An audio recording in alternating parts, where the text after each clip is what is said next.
किसी बच्चे को यहाँ तक कोई डाउट नहीं है? No sir. No sir. तो हमने आपको यहाँ तक काफी समझा दिया है, ऑक्सीडाइजिंग एजेंट, रिड्यूसिंग एजेंट कैसे बनता है, ये सब हमने देख लिया है। अब थोड़ा हम लोग एनसीईआरटी का एक टॉपिक करेंगे, टाइप्स ऑफ रिएक्शन। तो लिखना है आपको types of redox reaction. NCERT आज थोड़ा हमें साथ में लेके चलना है, क्योंकि एनसीईआरटी बस आज निपट जाएगा पूरा एनसीईआरटी का कार्यक्रम। तो हमारी हेडिंग है types of redox reaction. Types of redox reaction देखिए जरा, यहाँ पे समझाता हूँ।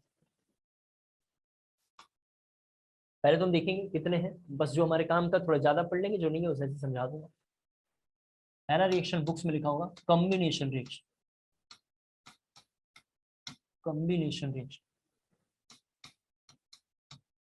फर्स्ट है, कॉम्बिनेशन रिएक्शन। दूसरा नाम है decomposition reaction. Decomposition reaction, combination, decomposition. एक होता है disproportionation reaction. Disproportionation reaction. Fourth है डिस्प्लेसमेंट रिएक्शन। फोर्थ है डिस्प्लेसमेंट रिएक्शन। हमारे काम का अभी इस साल, मतलब वैसे तो ये दो ज्यादा इंपॉर्टेंट है, ये दो ज्यादा इंपॉर्टेंट है, ठीक है। लेकिन इस साल क्लास 11th में सबसे ज्यादा इंपॉर्टेंट ये है। ऐसे दोनों इंपॉर्टेंट है बहुत ज्यादा, लेकिन क्लास 11th में ये ज्यादा इंपॉर्टेंट है, क्लास 12th में ज्यादा इंपॉर्टेंट ये है। क्लास 11th में ऊपर वाला ज्यादा इंपॉर्टेंट है और क्लास 12th में नीचे वाला ज्यादा इंपॉर्टेंट है। तो एक बार जरा हम कॉम्बिनेशन को जरा समझते हैं। नाम से पता चल रहा है कंबाइन करना चाहिए, क्या होता होगा जरा सुन लें आप। यहाँ जरा देख लें, एक एक करके सब समझा देता हूँ और फिर मैं थोड़ा बताऊंगा, आप उसको फॉलो कर लेना जो इंपॉर्टेंट बात है। कॉम्बिनेशन सर बताइए ना। सर ये न्यू चैप्टर चल रहा है। अरे आपका आज पहला लेक्चर है? नो सर, लास्ट के 2-3 क्लासेस से लिखा है। लास्ट क्लास आपने कब किया था, डेट वाइज बताइए, तभी आपको समझ में आएगा। डेट वाइज तो 15 अक्टूबर या 14-13 अक्टूबर ऐसे। हाँ तो फिर ये जी, तब ये दूसरा चैप्टर चल रहा है। आपका लास्ट टॉपिक केमिकल इक्विलिब्रियम था। Yes sir. हाँ तो ये दूसरा चैप्टर चल रहा है। ओके, इतना जस्ट स्टार्ट हुआ ये वाला भी। नहीं तो बहुत आगे निकल गया है। ओके। इतना अच्छा आप लोग पढ़ेंगे तो नाम रोशन कर देंगे। यहाँ देखिए, ऑक्सीडेशन नंबर प्लीज आपसे रिक्वेस्ट है, जितना मैंने करवाया बढ़िया से कर लेंगे। फास्ट ईयर में हर साल इससे क्वेश्चन है, तो आप अगर देखेंगे तो आपको रियलाइज होगा कि सर ने हर टॉपिक को काफी डिटेल में जाके किया है और इससे क्वेश्चन कंटिन्यू आएगा। अभी हम कॉम्बिनेशन रिएक्शन को भी पूरा देखेंगे। हम इन टॉपिकों को बहुत ध्यान से करेंगे, जो लास्ट के दो टॉपिक हैं ये तो एक एक मिनट में निपट जाएगा, इसमें कोई वो नहीं। नाम से पता चल रहा है कंबाइन करना चाहिए, तो दो छोटे छोटे एलिमेंट जरा देख लो, कंबाइन करेंगे। ये एलिमेंट पता नहीं है तो उन्हें 0 0 मान लिया। दो छोटे एलिमेंट कंबाइन करेंगे तो यहाँ पे एक बड़ा एलिमेंट बनेगा, ऐसे वाले को बोलते हैं कॉम्बिनेशन रिएक्शन। आसान शब्दों में अगर कोई समझना चाहता है तो ये देखें, C+O2, यहाँ देख लें, गिव CO2, ये कॉम्बिनेशन रिएक्शन। कॉम्बिनेशन रिएक्शन में क्या होता है, कॉम्बिनेशन रिएक्शन में दो एलिमेंट, जरा ध्यान सुनना है, कंबाइन होंगे और नया एक यहाँ पे फॉर्म करेंगे।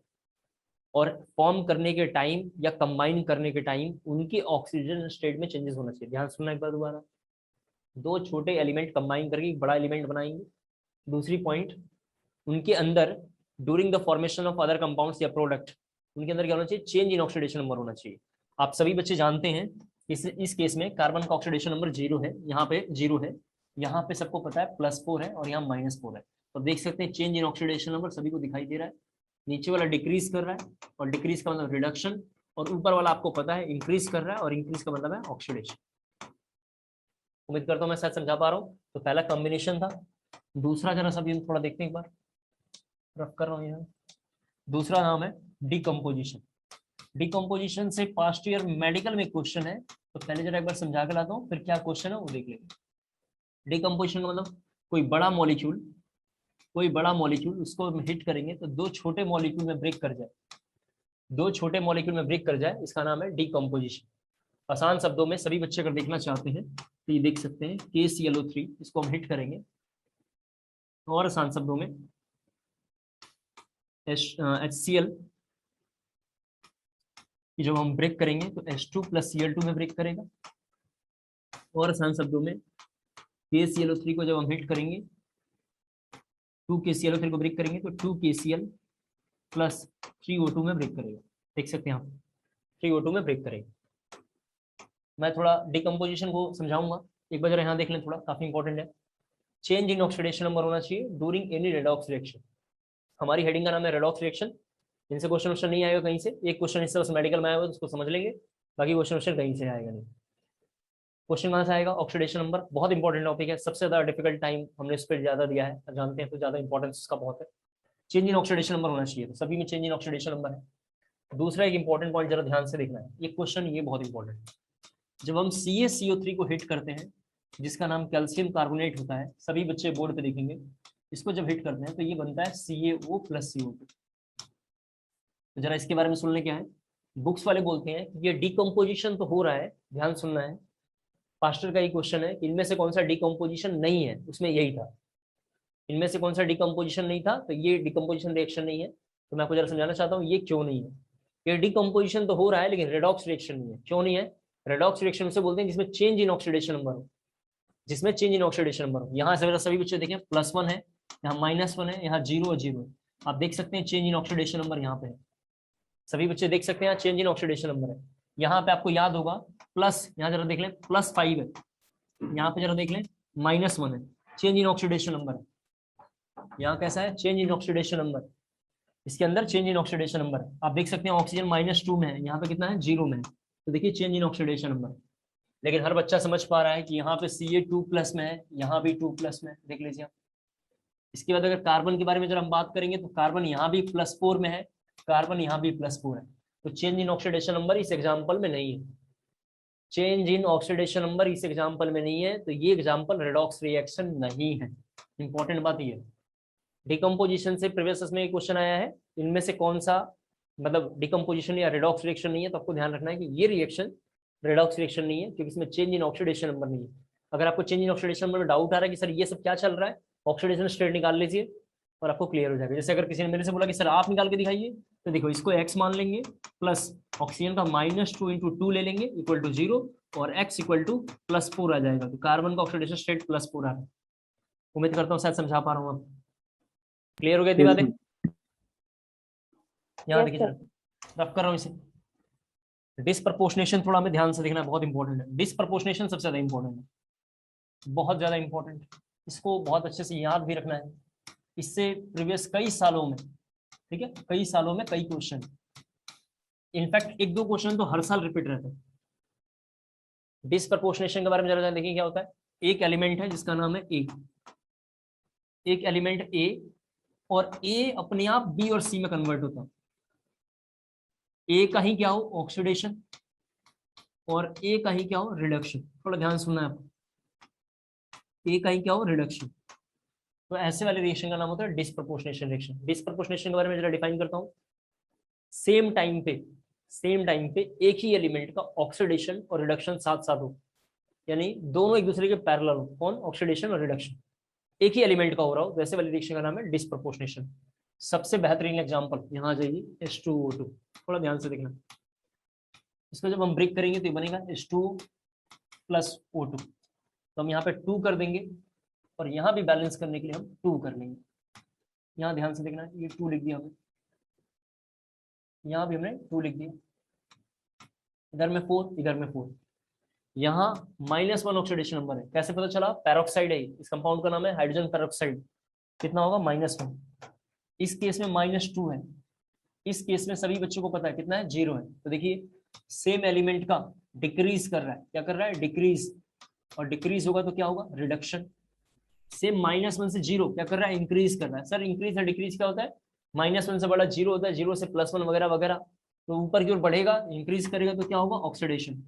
एक ही एलिमेंट का एक ही टाइम पे दो अलग अलग यानी सेम पैरेलल चल रहे हैं, इसमें रिडक्शन और मतलब ऑक्सीडेशन दोनों साथ साथ हो रहा है, तो ऐसे रिएक्शंस का नाम होगा डिस्प्रपोर्शनेशन रिएक्शन। ठीक है, डिसप्रपोर्शनेशन में थोड़ा एक दो लाइन लिख लो, मुझे लगता है ये लिखवा देना चाहिए, याद नहीं रहेगा, जरा जल्दी से सभी बच्चे इसको कॉपी कर लें।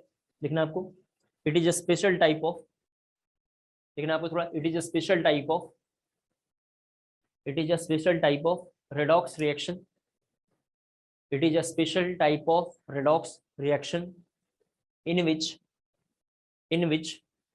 a single compound, in which a single compound, in which a single compound will behave both, will behave both oxidizing agent and reducing agent, oxidizing agent as well as reducing agent, oxidizing agent as well as reducing agent, and single element and single element will change its oxidation number, will change its oxidation number, and it will present three different type of oxidation state, three different type of oxidation state, three different type of oxidation state, three different type of oxidation state, three different type of oxidation state। क्या हो गया? Yes sir. थोड़ा past year के question कुछ कर लेते हैं साथ साथ। डिसप्रपोर्शनेशन के बारे में जरा सुन लीजिए। पहला कॉम्पोजिशन सॉरी कॉम्बिनेशन रिएक्शन कभी क्वेश्चन नहीं आएगा, फालतू है।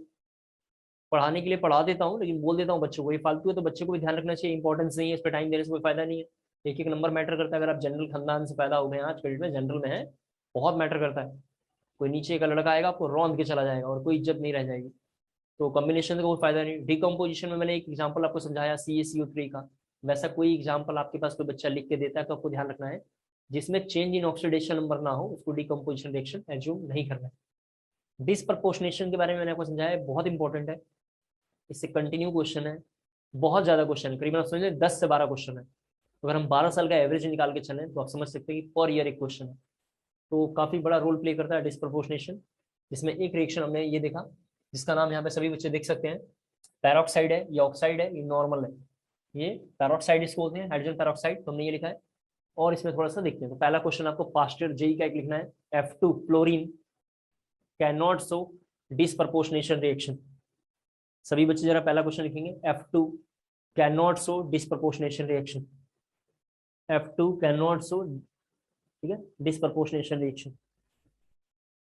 वाई ये भी पास्ट ईयर जेई का क्वेश्चन है, ठीक है। आप बोलेंगे सर जेई में सब्जेक्टिव कहाँ आता है? 2002 के आसपास से सब्जेक्टिव हट गया, उसको पहले स्क्रीनिंग बोलते थे तो सब्जेक्टिव आता था। इसका रीजन क्या, जरा सुन लें आप। इसका आंसर क्या है, क्यों नहीं करता तो मैं बता दूंगा आपको, पहले आप सुन लें। कोई ऐसा एलिमेंट जिसका मैक्सिमम ऑक्सीडेशन नंबर हो, सभी बच्चे जानते हैं उसको ऑक्सीडाइजिंग एजेंट बोलते हैं, और जिसका मिनिमम ऑक्सीडेशन नंबर हो उसको रिड्यूसिंग एजेंट बोलते हैं, और जो बीचों बीच हो वो दोनों बिहेव शो करता है, ऑक्सीडाइजिंग एजेंट भी और रिड्यूसिंग एजेंट भी शो करता है। एक बात ये हमने पढ़ा दिया पिछले क्लास में, एक बहुत इंपॉर्टेंट पॉइंट ध्यान सुना है, जिस एलिमेंट का मैक्सिमम या मिनिमम ऑक्सीडेशन नंबर आ जाएगा, जो एलिमेंट अगर आप निकालते हैं ऑक्सीडेशन नंबर मिनिमम कितना होता है, जैसे अगर आपके क्लास में पूछूं कोई बच्चा जरा मुझे बताए सल्फर का मिनिमम ऑक्सीडेशन नंबर कितना होगा जी? -2 और मैक्सिमम कितना होगा जी? +6। ठीक है, ये सब थोड़ा ध्यान रखना है, इतना आसान है बस।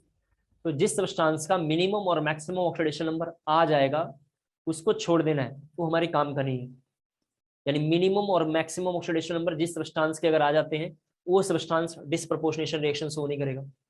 कोई ऐसा सब्सटेंस जो मिनिमम और मैक्सिमम ऑक्सीडेशन नंबर शो करता है वो डिसप्रपोर्शनेशन रिएक्शन शो नहीं करेगा।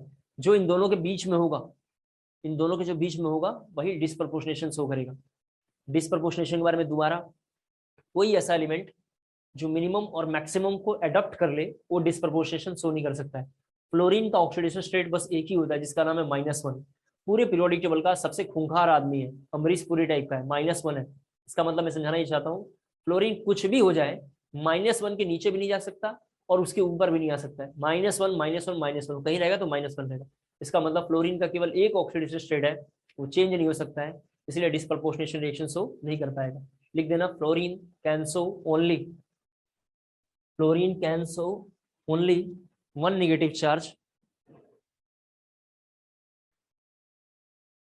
Chlorine can show only one negative charge, one negative oxidation state. Hence it cannot show. Hence it cannot show. Hence it cannot show disproportionation. Hence it cannot show disproportionation. Hence it cannot show disproportionation. Next question again लिखना है. Which of the following cannot show disproportionation reaction? Which of the following cannot show disproportionation reaction? Which of the following cannot show disproportionation reaction? ये लिखना, 4 option मैंने पढ़ा दिया है, जल्दी से कोई जरा देख के इसका बताए क्या करना है.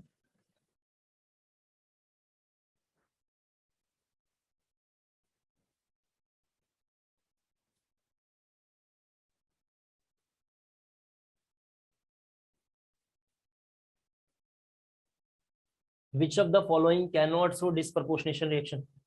इनमें से कौन सा एलिमेंट है ऑक्सीडेशन नंबर शो नहीं करेगा? कोई बच्चा आपकी क्लास में ही बताए, अभी मैंने सारी बातें समझाई हैं, को डिस्प्रपोर्शनेशन रिएक्शन शो नहीं कोई कर रहा है, इसका मतलब उसकी क्या कंडीशन होनी चाहिए? कोई बच्चा बताए. डिस्प्रपोर्शनेशन शो नहीं करेगा कोई एलिमेंट या कोई रिएक्शन, उसकी क्या रीजन है, क्या कंडीशन है, कोई बता सकता है? अरे अभी तो पढ़ाया सर. ऑक्सीडेशन और रिडक्शन साइमल्टेनियसली नहीं होता. नहीं. और कोई रीजन बताओ. ये तो हमें पता नहीं चलेगा एग्जामिनेशन में ऐसे एलिमेंट आ गए. और कोई बच्चा? ठीक है, चल रहा है आगे आगे पार्ट, पीछे पीछे स्टेट चेंज नहीं होता. नहीं. और कोई? अरे अभी 2 मिनट पहले पढ़ाया, ये क्या हो गया? मैक्सिमम ऑक्सीडेशन नंबर नहीं आना चाहिए. हाँ बिल्कुल सही बताया इन्होंने सर. मिनिमम या मैक्सिमम ऑक्सीडेशन नंबर नहीं आना चाहिए. कितनी बार बुलवाते हो तुम लोग? बेशर्मो, शर्म कर लो और थोड़ा अच्छे से पढ़ लो.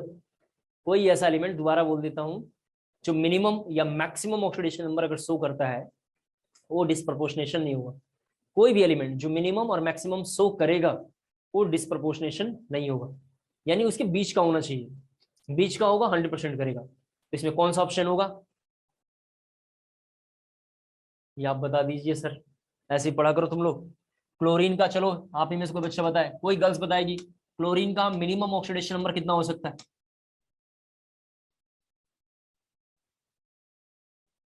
अरे ये भी नहीं बता सकते हो? HCl में तो -1 होता है. आप लोग घर पे पढ़ के आए हैं? पहले ये बता दीजिए. क्लोरीन का कितना होगा? -1. और मैक्सिमम अगर हम बात करें तो कितना होगा? +7. ये देखो +7 का एग्जाम्पल ही. तो कोई सब्सटेंस मिनिमम या मैक्सिमम अगर ऑक्सीडेशन स्टेट में है वो डिस्प्रपोर्शनेशन रिएक्शन शो नहीं करेगा. इसका मतलब इसका आंसर होगा 4. इसका क्या आंसर होगा? 4. +7 आएगा. तुम लोग लिख लो यार, पता नहीं मैं ठीक से समझा पा रहा हूँ नहीं. ठीक ना? इफ एनी एलिमेंट लिख लेना. If any element present minimum और maximum oxidation number, present minimum or maximum oxidation number, then that compound will not show disproportionation reaction. Then the compound will not show disproportionation reaction. हो गया? Yes sir. Yes sir. तो थोड़ा पढ़ के आएंगे यार, नहीं तो फिर मैं आसान पढ़ाना शुरू कर दूंगा और क्या कर सकते हैं उसके. और मैंने आपको बोल दिया है और फिर आज बोल रहा हूँ. पहले 2 दिन में बोलना ठीक नहीं था, आज आपको बोल दे रहा हूँ. जब भी आपको लगे, आप जिसके पास भी 11th में पढ़ रहे थे, इससे पहले जहाँ तक आपने पढ़ा है, या कोई आपका फ्रेंड कहीं और आसपास में कहीं कोचिंग कर रहा होगा, ठीक है, उसकी केमिस्ट्री की कॉपी 1 चैप्टर का मंगवा लेना. और हमने भी किसी बैच में पढ़ाया होगा, वो नोट्स हमसे बोल देना, मैं शेयर कर दूंगा. दोनों का उठा के नोट्स मैच कर लेना. आपको अपने नोट्स में और उसके नोट्स में जमीन आसमान का फर्क आ जाएगा और समझ में आ जाएगा कौन कितने अच्छे से पूरा डिटेल में पढ़ाता है. अब यहाँ देखिए जरा सा, डिस्प्रपोर्शनेशन के एग्जाम्पल लिखना. Heading example of disproportionation reaction, example of disproportionation reaction. सभी बच्चे को पता है कि फॉस्फोरस जो है लिखा हुआ है यहाँ पे P4 जो लिखा हुआ है उसका मिनिमम ऑक्सीडेशन नंबर -3 होता है। कितना होता है? -3 होता है। और मैक्सिमम ऑक्सीडेशन नंबर कितना होगा? +5 होगा। कैसे पता चला? फॉस्फोरस नाइट्रोजन की फैमिली में ही बिलोंग करता है, तो मिनिमम जितना इसका होगा उतना ही इतना होगा, मैक्सिमम जितना होगा उसका ही मैक्सिमम होगा। तो नाइट्रोजन फॉस्फोरस का मिनिमम कितना होता है? -3, और मैक्सिमम कितना होता है आप जानते हैं कितना होता है? +3। तो इसका अगर हम बात करें तो इधर जाके बनेगा PS3 और H2PO2। H2PO2 दोनों का ऑक्सीडेशन स्टेट निकालेंगे तो सभी बच्चे देख सकते हैं इन दोनों में इसका 0 था, यहाँ -3, तो देख सकते हैं यहाँ पे डिक्रीज कर रहा है, यानी रिडक्शन हो रहा है। अगर इसको मैं एज्यूम करूँ, या इसको एज्यूम करूँ, जरा से देखो आप, इसको अभी ऑक्सीडेशन स्टेट एक बार जरा निकालता हूँ, कैसे आएगा? H2PO2, ध्यान से देखना आप, लिख देता हूँ 2 + x + 2 × 2 = -1, तो 2 + x - 4 = -1, x = यहाँ पर देख लीजिए ये हो जाएगा -2, उधर जाके +1, कितना है ये? +1, देख सकते हैं आप सभी बच्चे, जरा सा देख लें कितना हो जाएगा? +1, देख रहे हैं आप? तो इधर 0 से +1 की वैल्यू को क्या बोलेंगे? इंक्रीज, और जब कहीं इंक्रीज करेगा तो क्या बोलेंगे? ऑक्सीडेशन। डिसप्रपोर्शनेशन का दूसरा एग्जांपल ये है, ये एग्जांपल क्लास 12th में सबसे ज्यादा बार पूछा हुआ है, क्लास 12th बोर्ड में सबसे ज्यादा बार पूछा हुआ है। तो हम लोग टॉपिक ऐसे ही पढ़ते हैं कि पूरी केमिस्ट्री में जो जहां जहां आएगा उसको डिस्कस कर लेंगे। तो चूंकि ये टॉपिक यहाँ आ रहा है तो इसको हम यहाँ पे डिस्कस करेंगे। जरा जल्दी से आपको लिखना। दूसरा अगेन एग्जांपल क्लास 12th का लिखेंगे, S8 + OH, OH माइनस हमने लिखा है यहाँ पे, थोड़ा इसको और नीचे करके लिखता हूँ, S8 लिखा हुआ है यहाँ पे प्लस OH माइनस। इसके बारे में बात करेंगे तो पहले ये H2 लिखा हुआ है यहाँ पे, जरा से देख लें, पहले H2 लिखा हुआ है, H2 को थोड़ा और इजी करके लिखते हैं, थोड़ा इधर हमने 0 एज्यूम कर लिया तो इधर -2 ले लेते हैं, प्लस H2O3 पे 2 निगेटिव में कन्वर्ट होगा, यहाँ पे 4 0 है, यहाँ पे -2, तो पहले वाले में डिक्रीज कर रहा है, और डिक्रीज का मतलब है रिडक्शन। फर्स्ट में डिक्रीज किया, डिक्रीज का मतलब रिडक्शन। यहाँ 0 से देख सकते हैं आप इंक्रीज कर रहे हैं, यहाँ से 0 से इंक्रीज कर रहा है, कितना इंक्रीज कर रहा है वो आपको पता है, Na2H2O3 पिछले क्लास का एग्जांपल था। Na2H2O3 आपको याद होगा, Na2H2O3 में ऑक्सीडेशन स्टेट 2 सल्फर के अलग अलग थे, लेकिन दोनों का जब हमने एवरेज निकाला था तो कितना था? यहाँ पे +2 था। दोनों का जब हमने एवरेज निकाला था, मतलब कंबाइन करके साथ निकाला था, कॉपी में पिछले क्लास में लिखा होगा, तो वहाँ +2 था। तो इधर इंक्रीज कर रहा है, इधर इंक्रीज कर रहा है, जरा सा देख लें आप। तो इंक्रीज के लिए हम लोग ऑक्सीडेशन यूज करेंगे। तो दूसरा, पहला ये एग्जांपल था, दूसरा एग्जांपल ये है डिसप्रपोर्शनेशन का, जरा जल्दी से नोट करना आप। डिसप्रपोर्शनेशन के कुछ इंपॉर्टेंट एग्जांपल है, ये दोनों एग्जांपल क्लास 12th में बहुत ज्यादा बार पूछा हुआ है, 12th में पूछा हुआ है, जे एडवांस में दोनों रिपीटेड है। तो डिसप्रपोर्शनेशन के ऐसे कुछ एग्जांपल्स आपको दिखाई देंगे, तो आपको दिक्कत नहीं आनी चाहिए। रफ करता हूँ, जरा इधर देखो,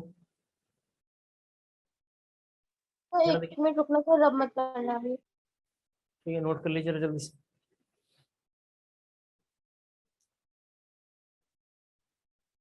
हो गया? यस सर, हो गया। देखिए जरा सा, एक बहुत फेमस, थोड़ा इसको भी एग्जांपल थोड़ा इंट्रोड्यूस करता हूँ। थर्ड एग्जांपल अगेन देखना है, ये एनसीईआरटी में नहीं है, ठीक है, क्लास 12th एनसीईआरटी में है, लेकिन इनसे भी कंटिन्यू क्वेश्चन है। एस ब्लॉक में कभी कभी बीच बीच में आएगा, फिर अभी यहाँ पे लिखते हैं, लिखा हुआ है H2 + OH माइनस, यहाँ लिखा हुआ है कोल्ड और डाइल्यूट, कोल्ड और डाइल्यूट।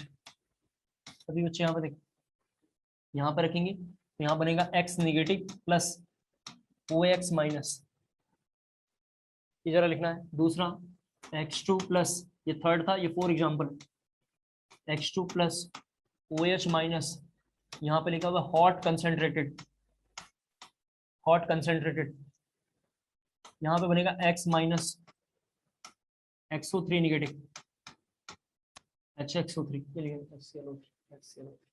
XO3 नेगेटिव, ये नोट करें, बहुत इंपॉर्टेंट है। ये सभी एग्जांपल्स बहुत ज्यादा इंपॉर्टेंट है, इनको जरा अच्छे से देख लेना है, काफी इंपॉर्टेंट है। एक दो क्वेश्चन थोड़ा और हम लिख लेते हैं फर्स्ट ईयर्स के क्वेश्चन। एक क्वेश्चन देखिए जरा, काफी important again, HNO2 and HNO3। P block के भी टॉपिक साथ साथ चल रहे हैं। ये सारे टॉपिक कहाँ के हैं? पी ब्लॉक क्लास 12 का। यहाँ पे क्यों पढ़ रहे हैं? क्योंकि ये टॉपिक इसे सब लेना देना है, इसलिए कर रहे हैं। देखना है HNO2 and HNO3 both are oxy acid, both are oxy acid, both are oxy acid of nitrogen, both are oxy acid of nitrogen, both are oxy acid of nitrogen। लिख दिया आप लोगों ने? And and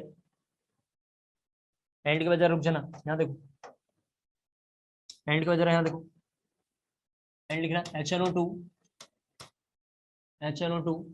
will behave both OA and RA, while HNO3 OA Y, while HNO3 OA Y। Question लिखा हुआ ये HNO3 both are, मतलब दोनों फैमिली जिसे बिलोंग करते हैं उसका नाम है ऑक्सी एसिड ऑफ नाइट्रोजन। दोनों एक ही खानदान के मेंबर हैं और दोनों ऑक्सी एसिड हैं, लेकिन ये दोनों करता है और ये एक करता है, ऐसा क्यों? पढ़ा दिया है रीजन, बता सकते हैं कोई?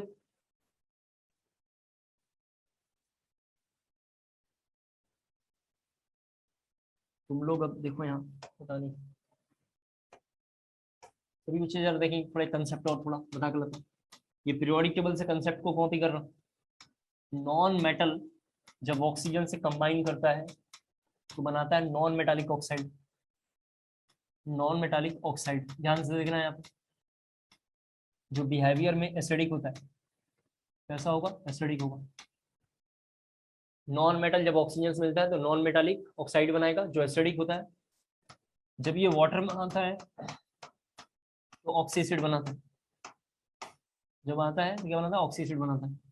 जैसे NO2 plus O2, nitrogen plus O2 लिख लो। बहुत सारे ऑक्साइड बनते हैं, लेकिन मैंने NO2 ले लिया। NO2 का कोई भी ले लो जो एसिडिक ऑक्साइड आपको अच्छा लगता हो, कुछ भी ले लो। ये थोड़ा और आसान कर लेते हैं, आपको साइज में कंफ्यूजन होगा। S प्लस O2 गिव्स, मैंने SO3 बना लिया। SO3 को हमने वाटर में डाला तो बना H2SO4। ये हमने जानबूझ के लिखा क्योंकि ये बहुत फेमस है H2SO4। तो H2SO4 एक ऑक्सी एसिड है। H2SO4 क्या है? एक ऑक्सी एसिड है। मैंने इस क्वेश्चन का आंसर आपको समझाने की कोशिश करा है कि जो HNO2 है उसका ऑक्सीडेशन नंबर +4 है, सॉरी +3 है, और जो HNO3 है उसका ऑक्सीडेशन नंबर +5 है। किसका ऑक्सीडेशन नंबर? नाइट्रोजन का। नाइट्रोजन का मिनिमम -3 होता है और मैक्सिमम +5 होता है। अगर मिनिमम होता या मैक्सिमम होता, अगर मिनिमम होता तो उसका नाम होता RA, मैक्सिमम होता तो उसका नाम होता OA। लेकिन अगर बीच में होगा तो क्या होगा? OA और RA दोनों होगा। इसीलिए ये बीचों बीच है। +3 क्या इससे छोटा है? नहीं, इसके बीचों बीच है, तो ये दोनों करेगा। और +5 ऑलरेडी बहुत मैक्सिमम है, तो केवल सिंगल करेगा ये। क्या मैं समझा पाया? Yes sir.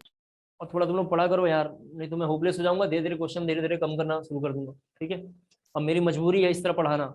आपको अगर इस तरीके से कोई नहीं पढ़ाता तो झूठ पढ़ा रहा और आपके साथ धोखा दे रहा था, क्योंकि ये हो गया, लास्ट में एग्जाम आया तो ये क्या हो गया। इसलिए मेरा रिक्वेस्ट आपसे कि थोड़ा बढ़िया से पढ़ें। अब पढ़ने का मतलब कॉपी करना और छापना नहीं है। दूसरा काम पढ़ने का तो ये नहीं कि सारा क्वेश्चन करना है। पढ़ते टाइम अगर आप जनरल में हैं आज के डेट में पैदा, तो 4 चीजें बिल्कुल, किससे सिलेक्शन होगा और क्या हमारे लिए इंपॉर्टेंट है नहीं है, सारी बातों को सुन के अपने हिसाब से खुद का एक नोट्स बनाना चाहिए। और इतना बढ़िया पढ़ना चाहिए, इतने क्वेश्चन प्रैक्टिस करना चाहिए कि आपको कोई रौंद के ना जा पाए, आप ही सबसे आगे निकले। क्योंकि एक एक नंबर आप समझ नहीं सकते, बहुत मैटर करता है। 90 नंबर चाहिए यार जनरल को क्वालिफाई करने के लिए, चाहिए कि नहीं? 90% चाहिए।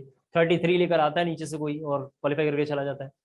तो रिजर्वेशन ना हमने बनाया है ना हमारे घर वालों ने बनाया है, वो तो गवर्नमेंट की देन है, इसलिए आपका सामना करना पड़ेगा, ठीक है?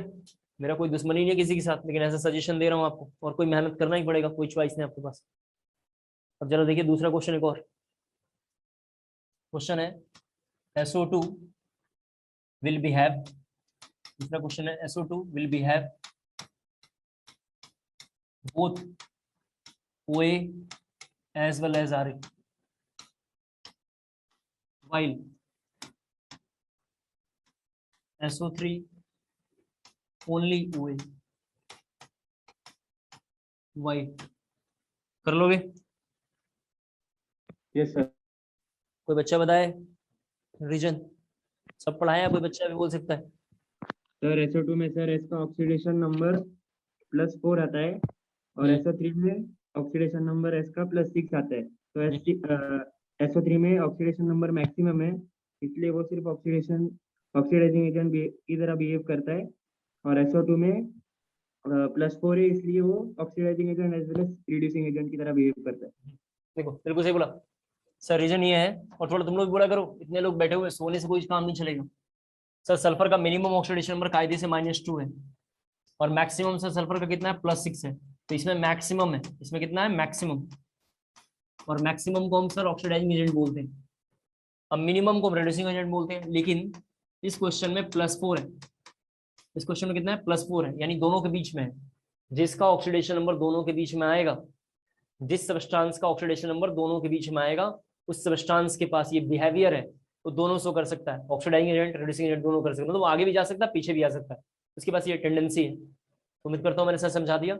मुझे अभी तक क्या क्या समझाना था? Oxidising agent, reducing agent, oxidation number कैसे निकालते हैं, फ्रैक्शनल में कैसे निकालते हैं, और नॉन स्टैचोमेट्रिक कैसे निकालेंगे, एवरेज कैसे निकालेंगे, वगैरह वगैरह करके बहुत सारे टॉपिक समझाना था। डिसप्रोपोर्शनेशन समझाना था, वो मैंने समझाया। लास्ट हमारी हेडिंग है डिस्प्लेसमेंट, रफ कर रहा हूँ इधर। अगला हमारा है डिस्प्लेसमेंट। डिस्प्लेसमेंट नाम से ही पता चल रहा है, यहाँ जरा तो देखिए, डिस्प्लेसमेंट रिएक्शन। यह आपने 10th में भी पढ़ा होगा, जिसको मैं यहाँ पे इंट्रोड्यूस करूंगा। नाम है डिस्प्लेसमेंट रिएक्शन।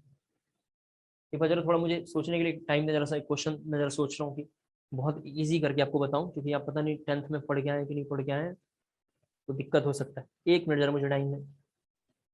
वो ये क्वेश्चन जो बहुत इजी बोलना चाहिए।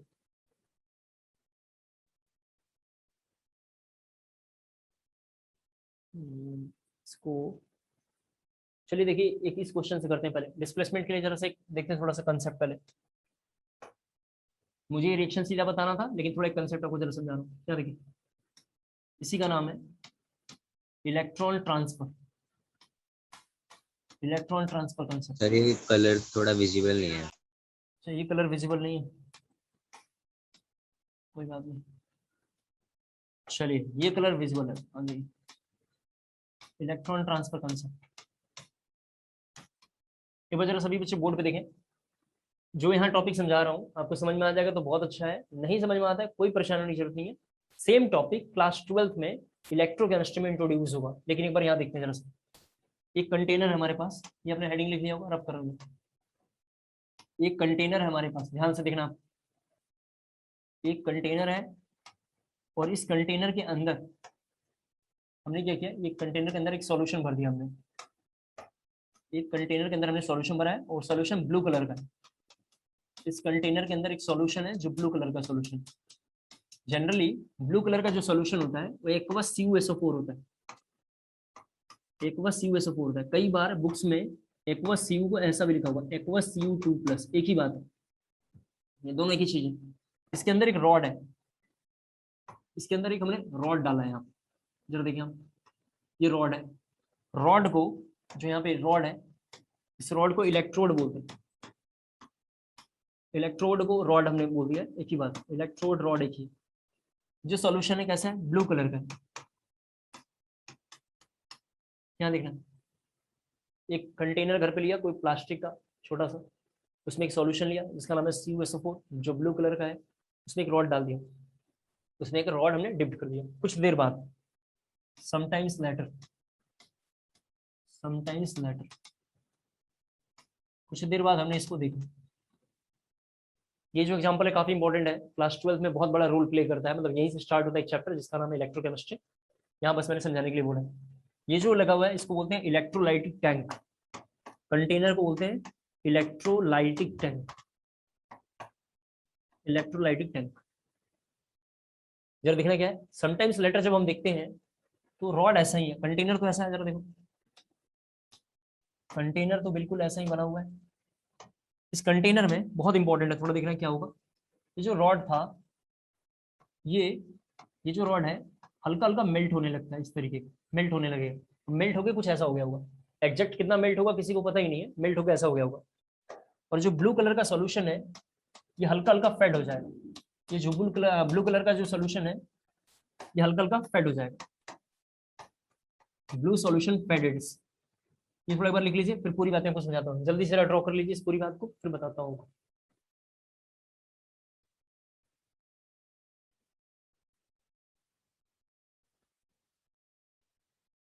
ये क्या हो रहा है मैं बताता हूँ आपको पूरी बात, जरा आप इसको जल्दी से कॉपी कर लीजिए।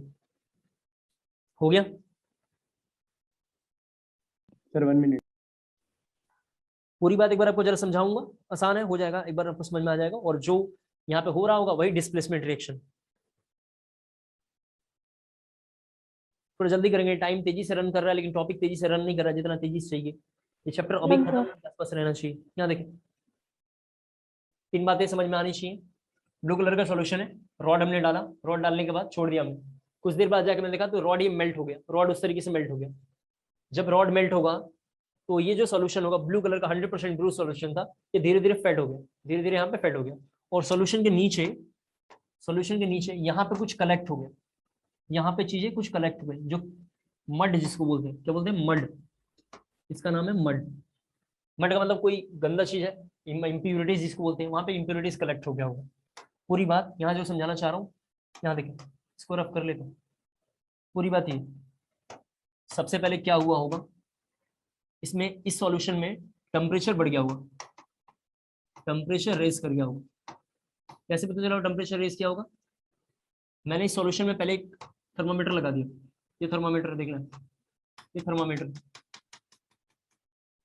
लगा के हमने छोड़ दिया। कुछ देर बाद जब हमने देखा तो टेम्परेचर रेज कर गया था। दूसरा पॉइंट जरा से देखिए क्या है, ब्लू कलर सॉल्यूशन, जो लिखा हुआ है ब्लू सॉल्यूशन फेड कर गया। तीसरा पॉइंट जरा से देखिए इंपॉर्टेंट, तीसरा पॉइंट इंपॉर्टेंट क्या है, weight of Z N rod decreases. मान लेते शुरू में ये 10 ग्राम का था तो उधर मेल्ट हो गया, देख रहे हैं आप, मेल्ट क्यों हुआ यही में देखना, अभी थोड़ी देर में दिख जाएगा आपको। तो वेट ऑफ जेडन रॉड जो का डिक्रीज कर जाएगा, weight of Z N rod decrease कर जाएगा। पूरी बात क्या हो रहा है यहाँ पे उसको देखते हैं, पूरी बात जरा से देखिए मुझे क्या दिखाई दिया। सबसे पहले आपने जेडन का रॉड लिया, जेडन का रॉड कैसा था, सॉलिड। सभी बच्चे यहाँ देखेंगे जेडन धीरे धीरे कन्वर्ट हो रहा है Zn2+ में, और 2 इलेक्ट्रॉन यहाँ से बाहर निकाला, यानी एक्वस में जा रहा है, लॉस ऑफ इलेक्ट्रॉन हो रहा है। सभी बच्चे जानते हैं लॉस ऑफ इलेक्ट्रॉन को ऑक्सीडेशन बोलते हैं, सभी बच्चों को पता है लॉस ऑफ इलेक्ट्रॉन को ऑक्सीडेशन बोलते हैं।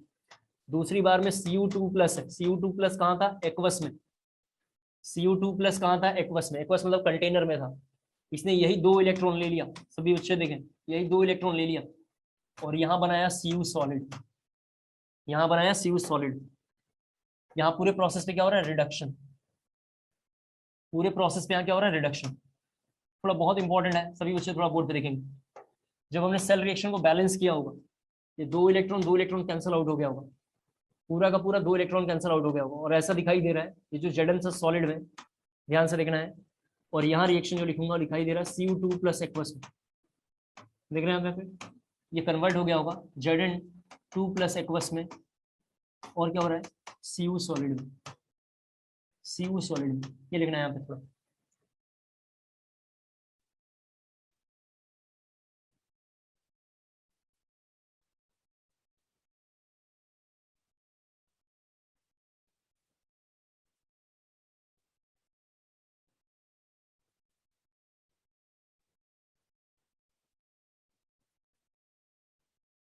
हो गया।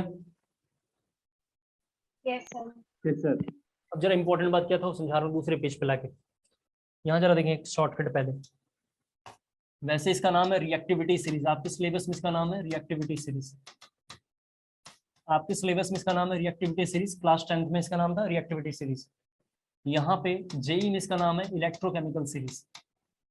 इलेक्ट्रोकेमिकल सीरीज कहाँ से आया ये अभी क्वेश्चन नहीं होना चाहिए आपका, क्योंकि ये टॉपिक अभी नहीं चल रहा है, इसको शॉर्ट फॉर्म ECS पढ़ते हैं।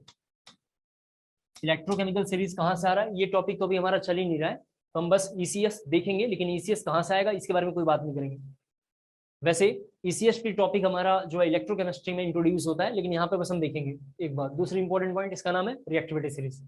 इस टॉपिक का क्लास 12 से लेना देना है, लेकिन यहाँ का टॉपिक है रेडॉक्स में तुम कर रहे हैं। ज्यादातर क्वेश्चन इसके एनसीईआरटी में क्वेश्चन है, ठीक है, एनसीईआरटी में क्वेश्चन। तो एक शॉर्टकट जरा सा देखो क्या है यहाँ पे, थोड़ा इसको रफ करता हूँ। इलेक्ट्रोकेमिस्ट्री आपने लिख लिया हो, इसको पहले रफ करता हूँ फिर समझाता हूँ आपको। यहाँ ध्यान से देखो, बहुत इंपॉर्टेंट है। आप सीरीज ऐसे लिखना, ठीक है, आप अपनी कॉपी में सीरीज ऐसे कंटिन्यू लिखना, इस तरीके से लिखना। और मेरे पास थोड़ा बोर्ड छोटा है तो मैं ऐसे लिखूंगा, आप वर्टिकली लिखना, मैं हॉरिजॉन्टल लिखूंगा। यहाँ देखिए, सबसे पहले कौन आता है यहाँ पे, LI, जरा बोर्ड पे देखिए। फिर इसके नीचे आएगा के, फिर जैसे BA, फिर SR। इसको हमने थोड़ा ऐसे लिख दिया शॉर्टकट के लिए। देखो जरा सा लिखा हुआ है लिकबेसर, सभी बच्चे बोर्ड पे देखेंगे, लिकबेसर लिखा हुआ है। लिखा हुआ है लिथियम, पोटेशियम, BaSR, लिकबेसर। इसके बाद नीचे आपको लिखना है अगेन, मैं इधर लिख रहा हूँ। इसके बाद लिखा हुआ है कानामगल, कानामगल, Ca, Na, Mg, और ग बोलने में अ छिपा हुआ है, इसके लिए लिखेंगे अल। ध्यान से देखेंगे, थोड़ा शॉर्टकट इंपॉर्टेंट है। लिकबेसर एक नाम है, इन सबों को ऐड करेंगे तो लिकबेसर बन रहा है। नीचे वाले को ऐड करेंगे तो कानामगल है, ग बोलने में अ छिपा है, गल, अल आ रहा है, देख रहे हैं ना, कानामगल। इसी के नीचे लिखना था, आप जानते हैं। जैसे इसके नीचे का मतलब मैं कहना चाह रहा हूँ, इसके नीचे आएगा Ca, फिर कौन आएगा Na, फिर कौन आएगा Mg, फिर कौन आएगा Al, इस तरह लिखा हुआ है। फिर फर्दर सो ऑन लिखना है, तो मैं थोड़ा इधर लिख रहा हूँ। इसका दिख रहा है यहाँ पे मैंजिंग क्रोमा, मैनजिंग क्रोमा। ये क्या लिखा हुआ है, देखिए यहाँ पे, मैन मतलब Mn, जिंग, क्रो और आ का मतलब आयरन, आयरन। फिर उसी के नीचे लिखना है अगेन कैडकोनी,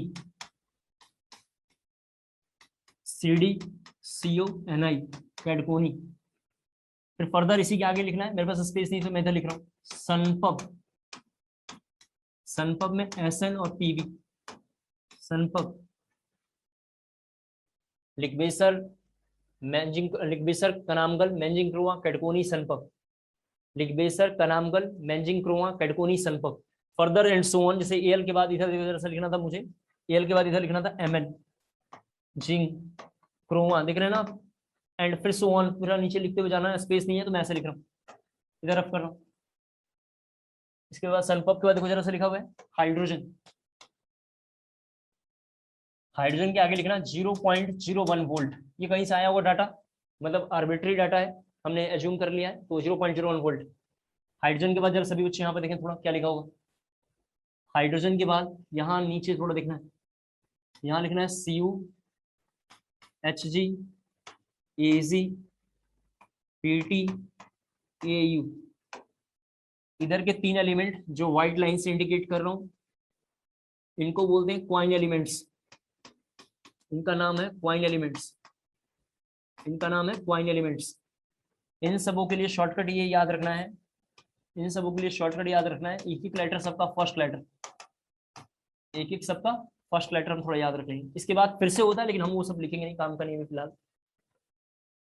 सबका एक एक letter, copper, mercury, silver, platinum, gold, ये लिखा हुआ है। अब इंपॉर्टेंट बात क्या है, एनसीईआरटी वाले बोलते हैं, ध्यान से देखो कि मैंने क्यों लिखा, आपको समझ में आएगा। एनसीईआरटी बोलते हैं कि कहीं ऐसा लिखा हुआ है ZnSO4 और Cu, तो ये बनेगा CuSO4 प्लस Zn। यहाँ देखें कहीं ऐसा लिखा होगा और कहीं लिखा होगा, जरा से देखें यहाँ Zn प्लस CuSO4, और इस तरीके से लिखा होगा ZnSO4 प्लस C। ये क्वेश्चन है, ये पास्ट ईयर का क्वेश्चन है, जेई का, बोर्ड में भी है, 10th में भी वो है, ये क्वेश्चन है ये। लेकिन आपको विच वन इज फिजिबल या which one is possible, which one is possible या फिजिबल लिखना है, विच वन इज पॉसिबल और फिजिबल। कोई बच्चा बताएगा 10th से पढ़ के आया हो तो, कोई बच्चा बताएगा कैसे पता चला। सर सेकंड वाला पॉसिबल है। सेकंड वाला पॉसिबल है, yes sir. Yes sir. Reason बताए कोई। सर क्योंकि जिंक ज्यादा मतलब ज्यादा रिएक्टिविटी सीरीज में ऊपर होता है इसलिए। सेकंड वाला पॉसिबल है, पहला वाला पॉसिबल नहीं है, ठीक है ना सर, पहला वाला पॉसिबल नहीं है। अब जानते हैं, जरा सभी बच्चे देखें मैंने कैसे इस रिएक्शन को याद रखा था। ये वाला पॉसिबल है, बिल्कुल सही है, ऊपर वाला पॉसिबल नहीं है। मैंने इस रिएक्शन को कैसे याद रखा है, सीरीज ऐसी बनी हुई है, जरा ध्यान से अपनी कॉपी में देखना आपने जो सीरीज बनाई है, उस सीरीज में आप जेडन देखिए कहाँ पे लिखा हुआ है। सभी बच्चे उस सीरीज में देखें, जेडन यहाँ पे, सभी बच्चे देख पा रहे हैं कि जेडन यहाँ लिखा हुआ है, ध्यान से देखना थोड़ा काफी इंपॉर्टेंट है। जेडन यहाँ है और सीयू देखिए कहाँ है, यहाँ है। सीयू इसके नीचे है, कहाँ है, जेडन के नीचे है, सीयू जेडन के नीचे है। एक सीरीज है, जिस सीरीज का नाम है, इसको थोड़ा इधर रफ कर रहा हूँ, एक सीरीज है हमारे पास जिस सीरीज का नाम है ECS। उस सीरीज में सभी बच्चों को दिखाई दे रहा है कि सीरीज चल रही है, इस सीरीज में कहीं सीयू ऊपर, सॉरी जेडन ऊपर है, फिर सीरीज चल रही है उसी में सीयू नीचे है। ध्यान से इधर देखना सभी बच्चों को। ब्रह्मा जी ने वरदान दिया था कि जो ऊपर एलिमेंट होगा वो नीचे वाले को धक्का मार पाएगा। सोसाइटी में भी जो लोग ऊपर रहते हैं वो नीचे वाले को कुछ नहीं समझते हैं, ठीक है, नीचे वाले को कीड़ा मकोड़ा समझते हैं, तो ऊपर वाला नीचे वाले को धक्का मार सकता है, यानी ये पॉसिबल है। लेकिन नीचे वाले की औकात नहीं है ऊपर वाले को धक्का मार पाए, डिस्प्लेस कर पाए। धक्का मारने का मतलब क्या है, डिस्प्लेस कर पाए, ये उसकी औकात नहीं है। हम देख सकते हैं यहाँ पे जेडन जो है, यहाँ से जेडन जो है सीयू को डिस्प्लेस कर रहा है। जेडन क्या कर रहा है, सीयू को डिस्प्लेस कर रहा है, ये पॉसिबल है। लेकिन देख सकते हैं यहाँ सीयू इसको डिस्प्लेस नहीं कर सकता, क्योंकि सीयू की औकात नहीं है, यानी जेडन को वहां से डिस्प्लेस कर पाए। तो बेसिकली डिस्प्लेसमेंट रिएक्शन के बारे में जरा ध्यान सुन लें। डिस्प्लेसमेंट रिएक्शन के लिए एक सीरीज चलती है, उसका नाम है इलेक्ट्रोकेमिकल सीरीज, हम आसान शब्दों में रिएक्टिविटी सीरीज। रिएक्टिविटी सीरीज में जो ऊपर होगा, पॉलिसी ये है, जो ऊपर होगा उसको पावर है, उसको अथॉरिटी है कि नीचे वाले को धक्का मार सकता है।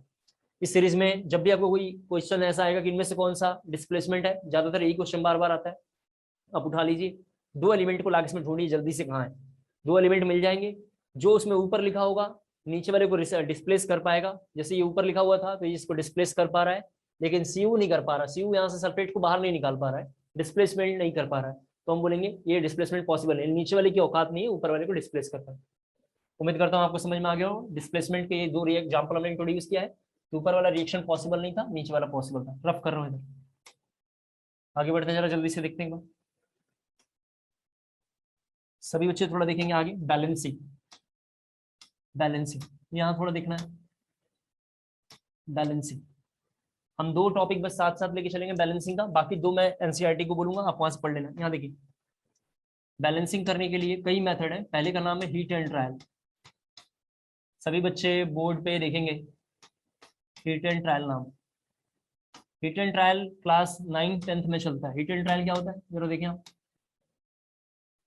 इधर reactant R1 R2 gives product, ये दोनों रिएक्टेंट है, ये दोनों रिएक्टेंट है, और ये क्या है, प्रोडक्ट। तो हम क्या करते हैं, अपनी मर्जी से जिसका जिसका नंबर याद हो, जिसका जिसका टेबल आपको याद हो, 2 का टेबल 4 का टेबल जिसका याद है, एक बार इधर बैलेंस करते हैं, फिर इधर आके चेक करते हैं, ये बैलेंस है, फिर इधर मल्टीप्लाई करते हैं, फिर इधर बैलेंस करते हैं, फिर इधर मल्टीप्लाई करते हैं। ऐसे बार बार चेक करते रहते हैं, और ऐसा करते करते अपने आप बैलेंस हो जाता है। इसको बोलते हैं हीट एंड ट्रायल। दूसरे का नाम है ऑक्सीडेशन नंबर कंसेप्ट। थोड़ा यहाँ देखना, ऑक्सीडेशन नंबर कंसेप्ट। थर्ड नाम है ion electron concept, ion electron concept. Fourth नाम है half cell reaction, half cell reaction. 5 का नाम है equivalent concept, equivalent concept, equivalent concept. यहाँ देखो, मैंने अब तक पिछले 6-7 सालों में पढ़ाया है तो देखा है 5 नंबर से कंटिन्यू हर साल क्वेश्चन है। 5 नंबर से कंटिन्यू हर साल क्वेश्चन है। ये तो बिल्कुल अच्छा करना चाहिए। अगर आपको इस दुनिया में जिंदा रहना है, मतलब केमिस्ट्री में या इंजीनियरिंग मेडिकल करना चाहिए, तो इसमें 5 नंबर को जरा आपको ठीक करके चलना है। हमारी एनसीईआरटी में केवल ये दोनों है, जरा सुन लें आप। हमारी एनसीईआरटी में केवल ये दोनों है। हम इन दोनों को तो नाम का पढ़ेंगे, बस लग रहा है पढ़ेंगे, लेकिन कुछ पढ़ेंगे नहीं, ठीक है। तो इनको नाम को पढ़ेंगे। 4 और 5 में आपको पूरा डिटेल में पढ़ाऊंगा। 4 5 हम पूरा डिटेल में करेंगे, लेकिन स्कूल में 2 नंबर और 3rd नंबर काम का होगा। एक बात है, इनके बारे में जरा जल्दी जल्दी बोल देता हूँ। हीट एंड ट्रायल एक मेथड है जिसमें लेफ्ट हैंड साइड में, राइट हैंड साइड में बार बार नंबर काउंट करके मल्टीप्लाई करते रहते हैं, बार बार नंबर काउंट करके हम मल्टीप्लाई करते हैं। दूसरी बात जरा देखें क्या है इधर इनके बारे में। जब हम कोई क्वेश्चन बैलेंस करेंगे तो बुक्स में बोलेगा, एनसीईआरटी जब आपके पास होगा, आज घर पे देखना होमवर्क है यही, तो एनसीईआरटी ढूंढ के लेकर आएंगे, तो कमिंग क्लास में मैं उसको एक बार जरा रिकॉल करवाऊंगा। मैं इसको लेके समझाऊंगा 4 को, फिर 5 पर हम आ जाएंगे, 5 पर हम ज्यादा काम करेंगे। 4 और 5 हमें बहुत टाइम लेना है और इसी को थोड़ा अच्छे से करना है। एनसीईआरटी में इन दोनों तीनों को लेके, पहला तो खत्म हो गया, इन दोनों को लेके ऐसे बोला होगा सबसे पहले ऑक्सीडेशन नंबर 4 डिसाइड करना है, इन सबका ऑक्सीडेशन नंबर निकालिए, फिर देखिए लेफ्ट में क्या हो रहा है, राइट में क्या हो रहा है, बुक्स में बोला होगा। फिर थर्ड पॉइंट बुक्स में बोला होगा जिधर कम होगा उधर मल्टीप्लाई करिए, लेकिन सबसे छोटे नंबर से मल्टीप्लाई करना चाहिए। दोनों साइड में देख लेना चाहिए, इलेक्ट्रॉन किधर कम है उधर छोटे नंबर से मल्टीप्लाई वगैरह करना चाहिए। थोड़ा सारी बातों को सुन लें आप, फिर एक क्वेश्चन बोलूंगा पेज नंबर के साथ, वो घर पे बढ़िया से करके लाना, नहीं आएगा सेम क्वेश्चन एग्जाम्पल मैं यहाँ पे इंट्रोड्यूस करके दिखाऊंगा और वही आंसर आएगा जो मैं चाहूंगा, लेकिन एक बार पहले देख लेंगे।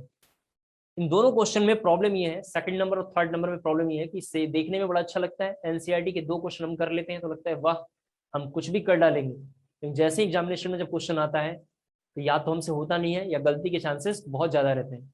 एक पॉइंट। दूसरा इंपॉर्टेंट पॉइंट ये है, इन दोनों को लेके, इन दोनों को करने के लिए यानी किसी क्वेश्चन को बैलेंस करने के लिए इन दोनों के मेथड से सेकंड और थर्ड को करने के लिए हमें कम से कम 15 से 20 मिनट टाइम चाहिए।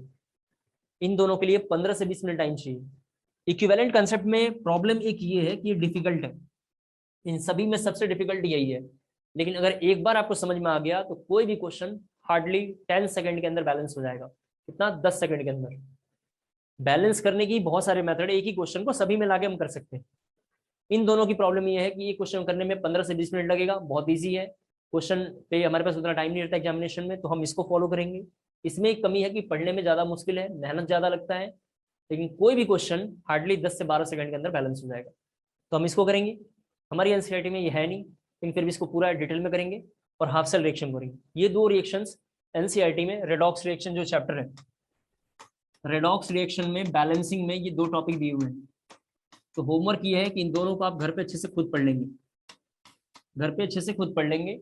फिर भी अगर समझ में नहीं आएगा तो कोई बात नहीं, कमिंग क्लास में जब भी आपकी क्लास होगी उस क्लास से ठीक आधा घंटा पहले जो क्वेश्चन आपको लग रहा है कि एनसीईआरटी में सर से ये बैलेंस दोबारा करवाना चाहिए इस मेथड से या इस मेथड से, उसका स्क्रीनशॉट मुझे व्हाट्सअप कर देंगे।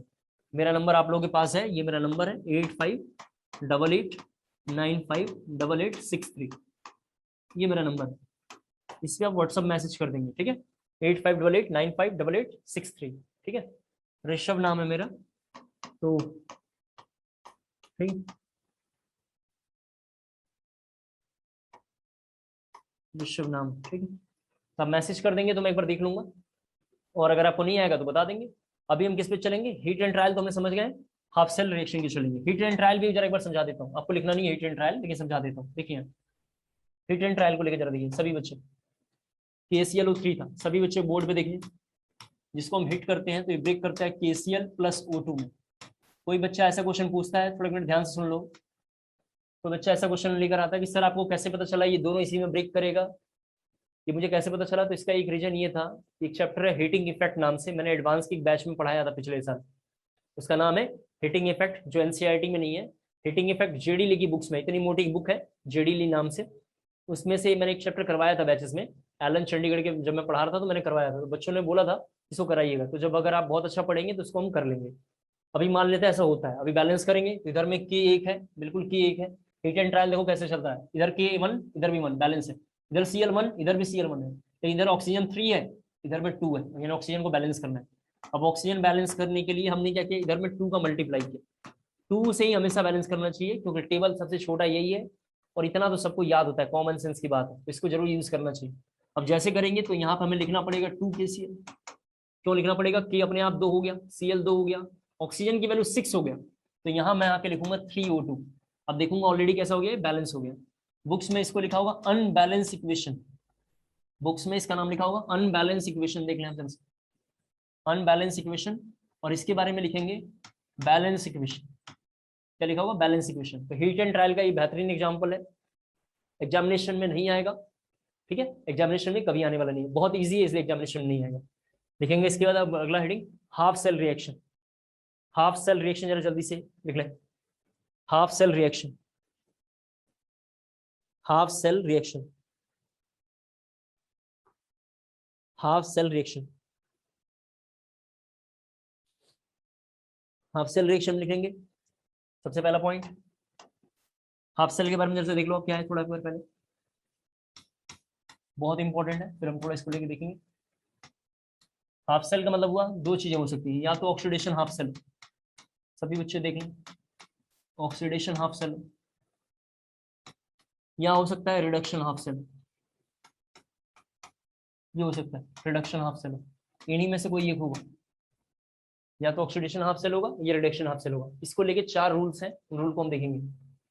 हाफ सेल को लेके 4 रूल है, उसके बारे में हम बात करेंगे। पहला रूल लिखना है आपको, फर्स्ट रूल लिखना है आपको, बैलेंस एटम, जल्दी लिखेंगे थोड़ा, balance atom other than oxygen and hydrogen, balance atom other than oxygen and hydrogen, balance atom other than oxygen and hydrogen, balance atom other than hydrogen and oxygen, ठीक है, या oxygen and hydrogen, ठीक है आप लोगों ने। Second point लिखेंगे, second लिखना है आपको, बैलेंसिंग ऑक्सीजन एटम, या बैलेंस ऑक्सीजन एटम, ये लिखना, balancing oxygen atom using, balancing oxygen atom using desired medium, using desired medium, question में गिवन होगा एसिडिक मीडियम, बेसिक मीडियम, तो लिखना using desired medium, using desired medium, using desired medium. जरा यहाँ देखें, rule 2 जो था हमने ये लिखा था, उसमें केस 1 लिखना है, रूल 2 में केस 1 लिखना है, केस 1 में लिखना है एसिडिक मीडियम, एसिडिक मीडियम होगा तो क्या करेंगे, ठीक है, एसिडिक मीडियम होगा तो क्या करेंगे, एसिडिक मीडियम होगा तो क्या करेंगे, ठीक है, देखना एसिडिक मीडियम के लिए जरा सा देखना, at required number of water molecule, at required number of water molecule, at required number of water molecule in the की जगह पर लिखना on the side, ऐसा लिखना on the side deficient with oxygen, on the side deficient with oxygen, on the side deficient with oxygen, deficient with oxygen. दोबारा एक बार पूरी line बोल रहा हूँ ताकि सुन लें आप। बैलेंसिंग, सबसे पहले वाला balance the atom, balance the atom, ठीक है, एटम को बैलेंस करना है, other than oxygen and hydrogen, hydrogen oxygen को छोड़ के जो एटम लिखा होगा उसको बैलेंस करना है। 3-4 क्वेश्चन करेंगे, जल्दी हो जाएगा। दूसरा पॉइंट हमने बोला है बैलेंसिंग ऑफ ऑक्सीजन एटम, ठीक है, यूजिंग डिजायर मीडियम, डिजायर मतलब जो गिवन होगा, उसमें हमने लिखा है एसिडिक मीडियम, एसिडिक मीडियम के बारे में हमने लिखा है at required number of water, at required number of H2O molecule, that is water molecule, on the side deficient with O2, deficient with O2, and quite the number of H plus ion, and quite the number of H plus ion on the opposite side, and quite the number of H plus ion on the opposite side, ठीक है। फिर लिखना आपको case 2 लिखना, basic medium, case 1 तुमने cover कर लिया, case 2 जरा लिखना बेसिक मीडियम, केस 2 लिखना बेसिक मीडियम, बेसिक मीडियम में लिखना आपको at required number of water molecule, at required number of water molecule, at required number of water molecule on the side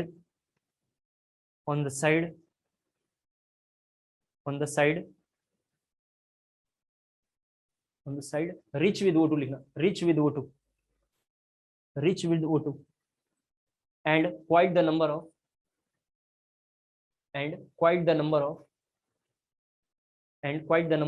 OH negative ion the opposite side, OH negative ion the opposite side, OH negative ion opposite side। Rule number 3 लिखना है, इसके बाद rule number 3 लिखना है, rule number 3 लिखना है आपको, balancing hydrogen atom using H plus ion, balancing hydrogen atom using H plus ion,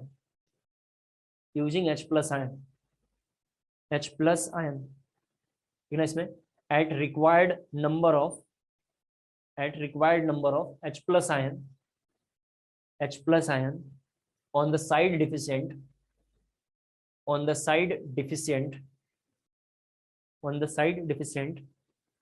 with H2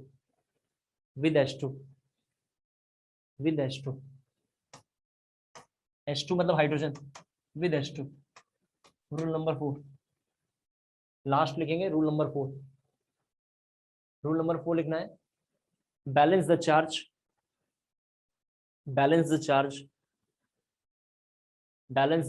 इसमें लिखना है। रूल नंबर 4 में लिखना है charge is balanced by electron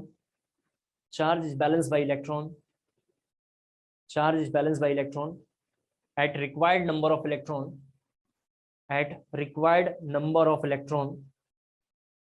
on the side deficient with charge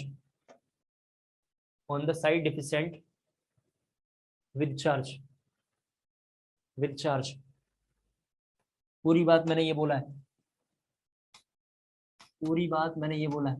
आओ हरियाणा चले, ये लिखना,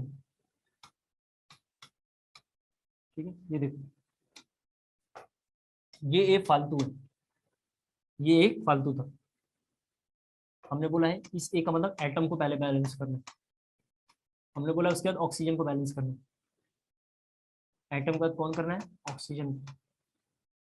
ऑक्सीजन के बाद मैंने बोला है हाइड्रोजन को करना है, ठीक है, हाइड्रोजन को करना है। और हाइड्रोजन के बाद मैंने बोला है सी को करना है, चार्ज को करना है, ठीक है। एटम, ऑक्सीजन, हाइड्रोजन, चार्ज, इनको बैलेंस करना है। करते हैं 8-10 क्वेश्चन, 8-10 मिनट एकदम आप सीख जाएंगे। तो जरा इसको जल्दी से नोट कर लीजिए, ठीक है। पहला क्वेश्चन जरा एक मैं करके दिखाता हूँ। फर्स्ट क्वेश्चन है C2O4 पे 2 नेगेटिव गिव्स CO2, ये क्वेश्चन है, इसको बैलेंस करना है। आप क्वेश्चन थोड़ा लिख लेना। बैलेंस द फॉलोइंग, क्वेश्चन है balance the following using desired medium. Balance the following using desired medium, जिसमें अच्छा लगे उसमें बैलेंस करें। यहाँ देखें, बैलेंस जरा करते हैं, सभी बच्चे देखें। इधर में सी की वैल्यू सबसे पहले क्या करना है? एटम को बैलेंस करना है। यहाँ देखें, सबसे पहले एटम को बैलेंस करना है। एटम वो है जो हाइड्रोजन और ऑक्सीजन नहीं है। इसमें हाइड्रोजन है नहीं है तो भूल जाओ, ऑक्सीजन है उसको भी भूल जाना है, क्योंकि ऑक्सीजन पहले बैलेंस नहीं करना है। किसको करना है? एटम को। एटम कौन है सर? ऑक्सीजन और हाइड्रोजन को छोड़ के सब एटम है। ऑक्सीजन और हाइड्रोजन को छोड़ के सब एटम है। इसको अगर मैं बैलेंस करूंगा तो सबसे पहले 2 का मल्टीप्लाई करूंगा। C2O4 2 नेगेटिव में, तो 2 का मल्टीप्लाई करेंगे। इधर में कितना लिखना पड़ेगा? 2CO2। 2 का मल्टीप्लाई सर आपने क्यों किया? अपनी मर्जी से कोई एक नंबर से कर सकते हैं, हमने 2 से किया, आप किसी से भी कर सकते हो, हमने ये लिख दिया। इसके बाद ऑक्सीजन बैलेंस करना है। इधर में ऑक्सीजन की वैल्यू 8 है, इधर में ऑक्सीजन की वैल्यू देख सकते हैं कितना हो गया? 8 हो गया। इधर में ऑक्सीजन की वैल्यू केवल 4 है, तो हम यहाँ पे जरा देख लें। यहाँ पे अगर हम यहाँ पे 4O2 कर देते हैं, 4CO2 कर देते हैं, तो जरा देखते हैं एक बार, अब बैलेंस हो रहा है कि नहीं? बिल्कुल बैलेंस हो रहा है। 4 कार्बन इधर भी है, 4 कार्बन इधर भी है, 8 ऑक्सीजन इधर है, 8 ऑक्सीजन इधर है। फिर हाइड्रोजन को बैलेंस करना है, इसमें हाइड्रोजन गिवन नहीं है तो छोड़ देंगे। फिर किसको करेंगे? चार्ज को करेंगे। यहाँ देखिए, फिर हमें किसको करना है? चार्ज को। तो चार्ज को बैलेंस करेंगे। इधर में 2 चार्ज है, कितना? माइनस है। इधर में 2 चार्ज माइनस है, तो मेरे पास 2 चॉइस है। 2 इधर में भी चार्ज लेकर आ जाए माइनस में, या इसको 0 कर दें। 0 तो कर नहीं सकते हैं, तो इधर में 2 और लेकर आ जाएंगे, तो मैं इधर लिखूंगा 2 इलेक्ट्रॉन। क्या आपको समझ में आया? जितने लोग क्लास में बताएं, समझ में आपको आ रहा है? Yes sir. Yes sir. Yes sir. तो जरा 2-3 लिखता हूँ और टाइम लेके जल्दी से बताएं, ठीक है। सबसे पहला एक आसान, H2S gives S। तीसरा है NO3 नेगेटिव। तीसरा कोई बता देगा तो मैं समझ लूंगा कि बहुत बढ़िया पढ़ रहा है, NH3। थर्ड थोड़ा आपको जल्दी से करना है। थर्ड कोई बताएगा तो समझ लेंगे ठीक चल रहा है उसका मामला। सेकंड जिनको कुछ नहीं आता सेकंड वाला ट्राई करेंगे, क्योंकि सेकंड ट्राई करते हैं थोड़ा आइडिया आ जाएगा। जल्दी जल्दी करो थोड़ा तुम लोग।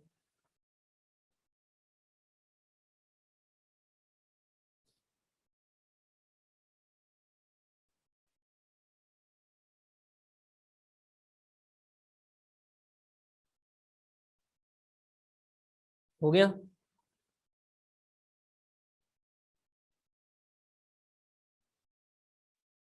सर दूसरा बैलेंस करके दिखाइए, इसको रफ कर रहा हूँ।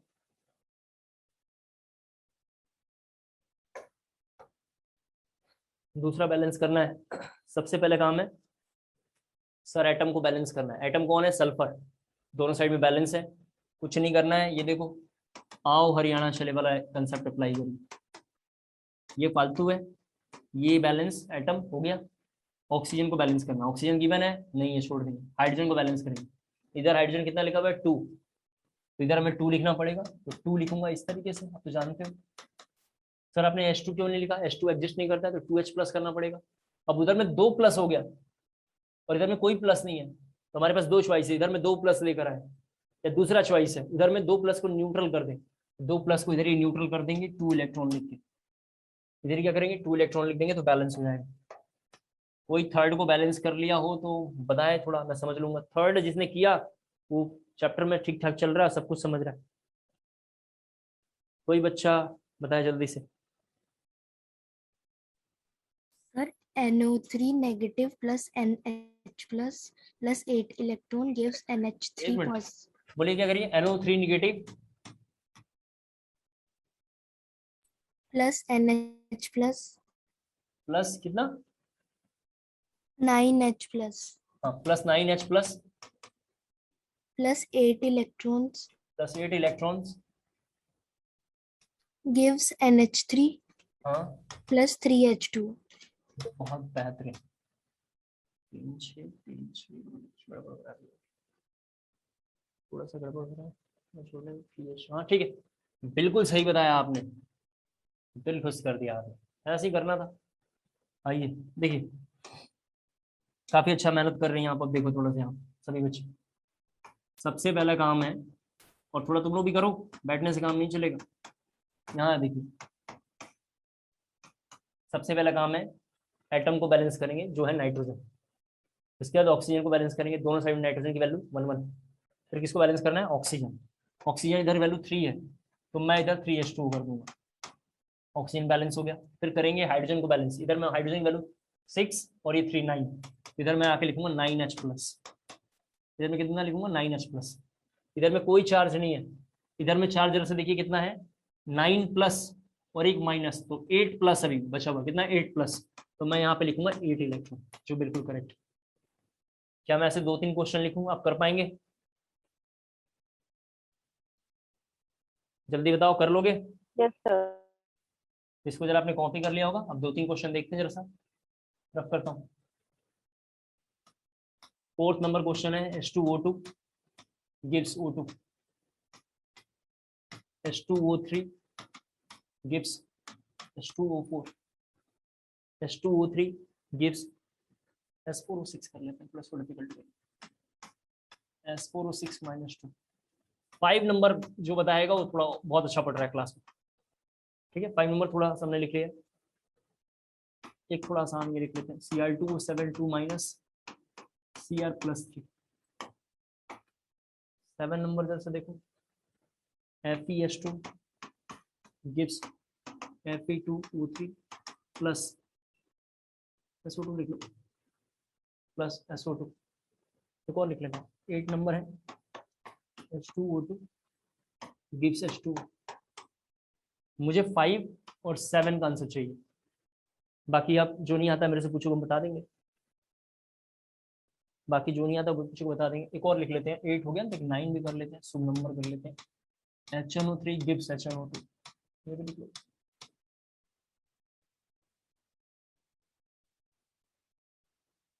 चलिए जल्दी से ट्राई कर लिए, 5 नंबर क्वेश्चन जल्दी से ट्राई करना। आपको कुछ नहीं आता होगा, आप बोलेंगे कि सर ये बताइए, मैं बताऊंगा। अब ऐसा नहीं कि करके सब पूछ के मेरे से करवाना, ठीक है। आपको जो नहीं आता पूछेंगे, मैं बता दूंगा, लेकिन मैं जिससे पूछूंगा वो बताएगा। 5 नंबर जरा जल्दी से ट्राई करना है। तरुणा 5 नंबर होगा आपसे? सर ट्राई कर रही हूँ। जल्दी करेंगे।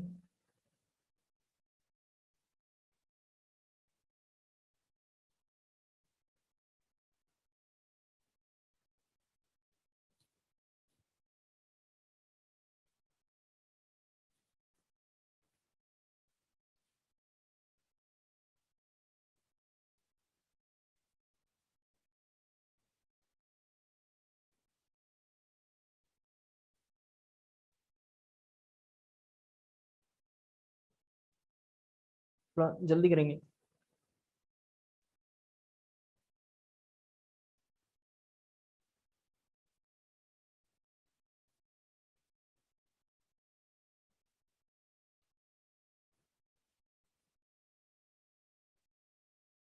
जल्दी करो, थोड़ा टाइम कम है और क्वेश्चन में और भी करने, कम से कम 10-12 क्वेश्चन में करने हैं एट टाइम।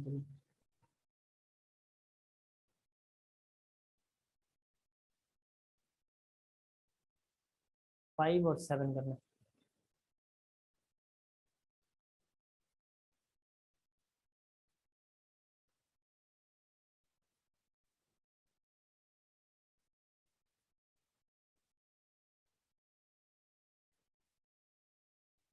सेवन में सबसे ज्यादा मेहनत है, जैसे 5 में कम मेहनत था और 7 में बहुत ज्यादा मेहनत।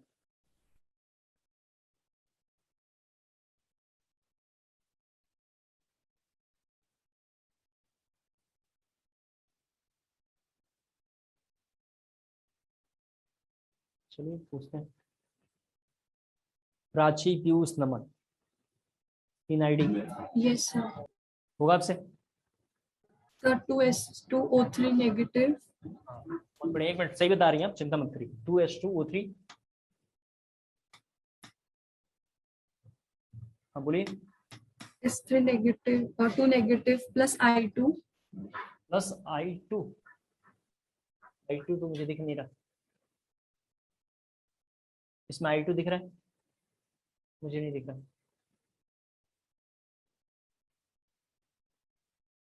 कुछ गड़बड़ हो रहा है, शुरू में तो ठीक चल रहा है, कुछ गड़बड़ हो रहा है। कोई और? वो यार थोड़ा स्पीड काम करो। और कोई? अंश,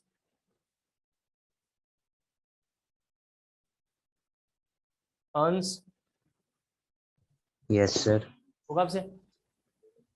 सर नहीं हुआ सर। अरे बाप रे, इतना आसान था यार। मैं करता हूँ, आइए प्लीज थोड़ा करिए। देखिए हम सर 2 को मल्टीप्लाई किया, बिल्कुल सही है। यहाँ S4 O6 है, बिल्कुल सही है, ये तो बैलेंस हो गया। देखिए यहाँ पे 2, ये 4 और ये 6 ऑलरेडी बैलेंस हो गया। यहाँ लेकिन यहाँ पे चार्ज भी मल्टीप्लाई हो गया, यहाँ चार्ज की वैल्यू हो गया -4। चार्ज की वैल्यू कितनी हो गई? -4। यहाँ चार्ज कितना है? -2। अब इधर चार्ज बैलेंस करेंगे, 2 इलेक्ट्रॉन। कुछ नहीं करना है, एटम बैलेंस करना है, ऑक्सीजन बैलेंस करना है, चार हाइड्रोजन बैलेंस करना है, चार्ज बैलेंस करना है, ये करना है बस। एटम, ऑक्सीजन, हाइड्रोजन, चार्ज, ये बैलेंस करना है।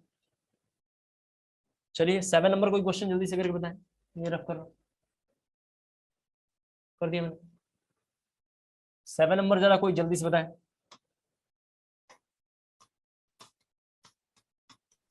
सर 7 नंबर है 2FeS2। एक मिनट, ये रफ कर लेते हैं। हाँ बोलिए। सर 2FeS2 हाँ plus 7H2O plus 7H2 gives Fe2O3। FeH2O3, थोड़ा देखो, दोबारा बोलो। Fe2O3 चलो ठीक है, लिख लेते हैं Fe2O3। उसके बाद plus 2S2 2H2, S2SO2 हाँ उसके बाद plus 14H plus। बस 14। बस देख लीजिए जरा सभी बच्चे, गड़बड़ है ये तो, गड़बड़ है, बैलेंस ही नहीं है, सर इसके बाद plus 14 इलेक्ट्रॉन। तभी गलत है, तभी गलत है। अब चलिए चेक कर लेते हैं। Fe2 बैलेंस हो गया, Fe2 बैलेंस हो गया। सल्फर की वैल्यू यहाँ पे 4 है, सल्फर यहाँ पे 4 हो गया। देखो जरा सल्फर कितना है? 4। 2 और 2 मल्टीप्लाई, लेकिन यहाँ सल्फर तो 2 ही है, यहाँ सल्फर 2 ही है, यस सर। गलत हो गया। चलो आदिना तुम बताओ, तुम पे तो मुझे विश्वास है, तुम ठीक पढ़ रहे हो इस क्लास में।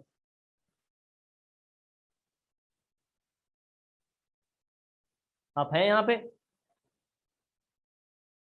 आदिनाथ जी एडजस्ट कर रहे हैं आप?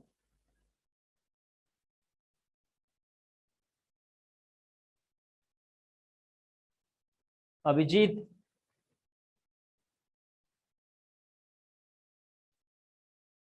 आदित्य, बिल्कुल ऐसे ही पढ़ना है। भव्या सिंह टफ कर रहे हैं।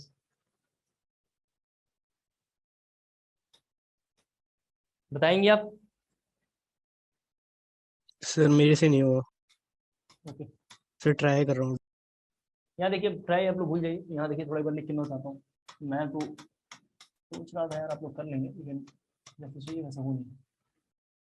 यहाँ जरा देखें, इसको बैलेंस करता हूँ। सभी बच्चे यहाँ पे बोर्ड पे देखें मैंने इसको कैसे किया। मैंने अपनी मर्जी से FeS2 में बैलेंस करने के लिए, यहाँ देखिए Fe की वैल्यू यहाँ पे सिंगल है, यहाँ पे Fe की वैल्यू 2 है, तो हमने यहाँ पे 2 का मल्टीप्लाई कर दी, तो यहाँ आया Fe2O3, ये तो बैलेंस हो गया। लेकिन द प्रॉब्लम ये है, यहाँ देखें प्रॉब्लम ये है, ऑक्सीजन हाइड्रोजन को छोड़ के सब बैलेंस करना है। यहाँ लिखा हुआ है एटम, ऑक्सीजन, हाइड्रोजन, चार्ज, ये ऑर्डर बैलेंस का। एटम कौन है इसमें? Fe था, कर दिया। सल्फर करेंगे, यहाँ सल्फर की वैल्यू 4 है, यहाँ पे 4 लागे करेंगे, प्लस कर दिया हम, ठीक चल रहा है। अब ऑक्सीजन को करना पड़ेगा क्योंकि 2 आइटम कंप्लीट हो गए। ऑक्सीजन की वैल्यू यहाँ पे है कुछ भी नहीं, वहाँ पे 3 और 8 11, 4 2 जा 8 देख रहे हैं आप, और प्लस 3 11, तो मुझे आगे करना पड़ेगा 11s2, 11s2, बस ये सब चल रहा है। जब इधर 11s2 करेंगे उधर जाहिर सी बात है हाइड्रोजन कम है, उधर हाइड्रोजन है ही नहीं, इधर में 22 हाइड्रोजन, तो उधर ले चल के लिखेंगे 22 हाइड्रोजन, 22H प्लस।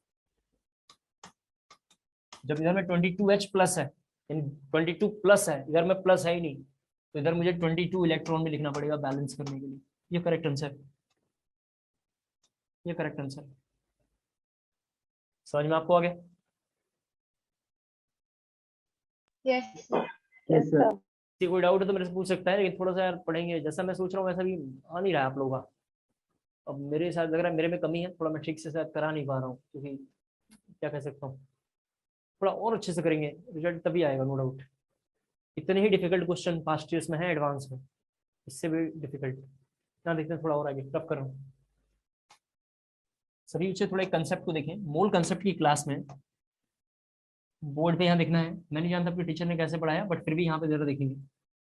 मोल कंसेप्ट की क्लास में बहुत इंपॉर्टेंट 2 कंसेप्ट बार बार आता है। एक कंसेप्ट मोल कंसेप्ट की क्लास में मॉलिक्यूलर वेट, और एक वर्ड है मोलारिटी। ये मोल कंसेप्ट के कंसेप्ट को मैं उठाया है, मोलारिटी, ये मोल कंसेप्ट से है। इसी तरीके से एक वर्ड होता है नॉर्मेलिटी, एक वर्ड है नॉर्मेलिटी, और यहाँ लिखा हुआ मॉलिक्यूलर वेट, तो यहाँ पे एक वर्ड है इक्विवेलेंट वेट, जिसको हम इक्यू वेट से इंडिकेट करते हैं, इक्विवेलेंट वेट। ये 2 टॉपिक मोल कंसेप्ट 2 में बार बार आएगा। अगर किसी टीचर ने आपको बिना ऑक्सीडेशन नंबर के या इतनी सारी चीजें बीच में नहीं पढ़ाया और डायरेक्ट ये 2 टॉपिक पढ़ाया है, तो आप कर नहीं पाएंगे, ठीक है। तो हमने इस टॉपिक, मैंने जिस बैच में 11 में मैंने पढ़ाया है उसमें ये टॉपिक थोड़ा होल्ड पे रखा था ताकि बच्चे समझ पाए, तो इसका समय आ गया है, आज हम लोग यहाँ से शुरू करेंगे। तो हमारी अगली हेडिंग है इक्विवेलेंट वेट। इक्विवेलेंट वेट लिखा हुआ है यहाँ पे, जिसको हम लोग शॉर्ट में कई बार EW भी लिखा होता है बुक्स में।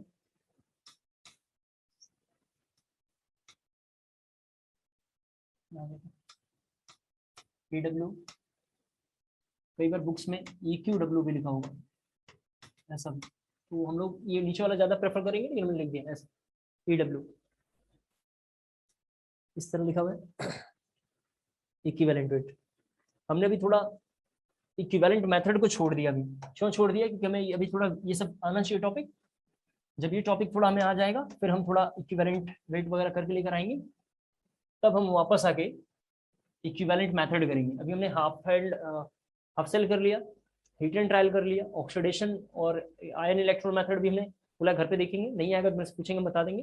अभी हमने इक्विवेलेंट कंसेप्ट को थोड़ा छोड़ दिया, क्योंकि ये टॉपिक थोड़ा करना बहुत जरूरी है।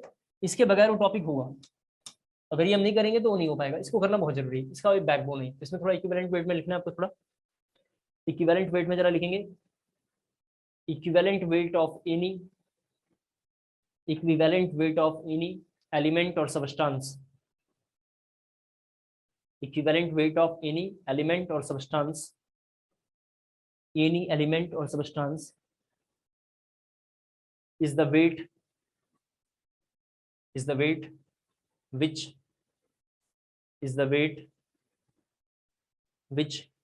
combine or replace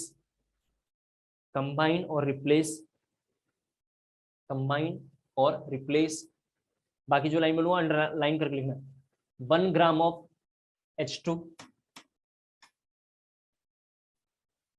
1 gram of H2, 1 gram of H2, 8 gram of O2, 8 gram of O2 and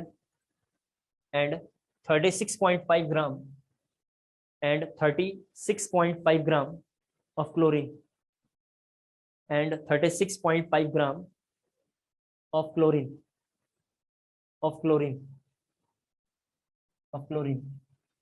ये इक्विवेलेंट वेट का बेसिक डेफिनेशन है, आपको कोई डेफिनेशन याद नहीं करना है, ये सब हम इसलिए पढ़ा रहे हैं एनसीईआरटी वगैरह सर में। H2 के बाद क्या कहा आपने? मैंने बोला आपसे 2 ग्राम ऑफ H2 ऐसे बोला था, ठीक है, 1 gram of H2, 8 gram of O2 and 36.5 gram of chlorine, 8 gram of O2 and 36.5 gram of chlorine Cl। हो गया? Yes sir. एक बार दोबारा बोलता हूँ, आपको इनमें से कोई लाइन याद नहीं रखना है, ये एनसीईआरटी वगैरह में लिखा रहता है, तो मैं डिफाइन कर रहा हूँ ये कहाँ पे लिखा होगा, ये कोई बच्चा से समझ रहा होगा एनसीईआरटी में सर कहाँ पे लिखा होगा, तो एनसीईआरटी में रेडॉक्स में नहीं है, तो बच्चा सोचेगा पहले चैप्टर में लिखा हुआ, वहाँ पे भी लिखा हुआ नहीं है। जब आप अरिहंत, दिनेश, प्रदीप, जीआरबी के बुक्स ढूंढेंगे उसमें गिवन होगा टॉपिक, रेडॉक्स रिएक्शन में नामो निशान नहीं है, मोल कंसेप्ट यानी सम बेसिक कंसेप्ट में नामो निशान नहीं है। हम लेकिन इस टॉपिक को करेंगे पूरा डिटेल में भी चल रहे हैं, तो इनमें से कोई टॉपिक याद नहीं करना है, जहां भी चल रहा है इसमें याद नहीं करना, इनसे क्वेश्चन नहीं आएगा। तो थोड़ा हम समझेंगे पहले क्या है इसका मतलब, और फिर इक्विवेलेंट का एक शॉर्टकट लिख लेंगे जहां पर हमारे काम का है। यहाँ देखिए क्वेश्चन है Mg + O2 गिव्स MgO। थोड़ा सभी बच्चे देखिए, Mg + O2 गिव्स MgO, सभी बच्चों को पता है बैलेंस करेंगे, इधर में 2 ऑक्सीजन, इधर में 2 करना पड़ेगा, इधर में 2 बैलेंस कर लेंगे, कर दिया हमने। सभी बच्चों को पता है मैग्नीशियम का मास 24 होता है, तो हमने लिखा 24 ग्राम, और ऑक्सीजन का मास कितना है 32 ग्राम। मैं सब बोल सकता हूँ 32 ग्राम ऑफ O2, ध्यान से देखना आपको, equal to 24 gram of Mg। 32 gram combine करने में या रिप्लेस करने में, ठीक है, जो बन रहा होगा, तो यहाँ कंबाइन करने में हो रहा है, कहीं रिप्लेस करने के लिए आता तो वो भी देखते, तो हम ऐसा लिख सकते थे, किसी बच्चे को ये आपत्ति नहीं आना चाहिए, ठीक है। अब जरा देखें, यहाँ पे हमने 32 ग्राम लिया है, मैग्नीशियम का मास 24 है, लिखेंगे तो गलत हो जाएगा, मैग्नीशियम का हमें मास कितना लेना पड़ेगा 48, तो बच्चा बताएगा 48 हमने क्यों लिया यहाँ पे? 2 mg। हाँ Mg 2 है, तो यहाँ पे लिखना पड़ेगा 48, ये लिखेंगे 48 ग्राम of Mg, 32 gram of O2, ठीक है, किसके बराबर होगा 48 ग्राम ऑफ Mg।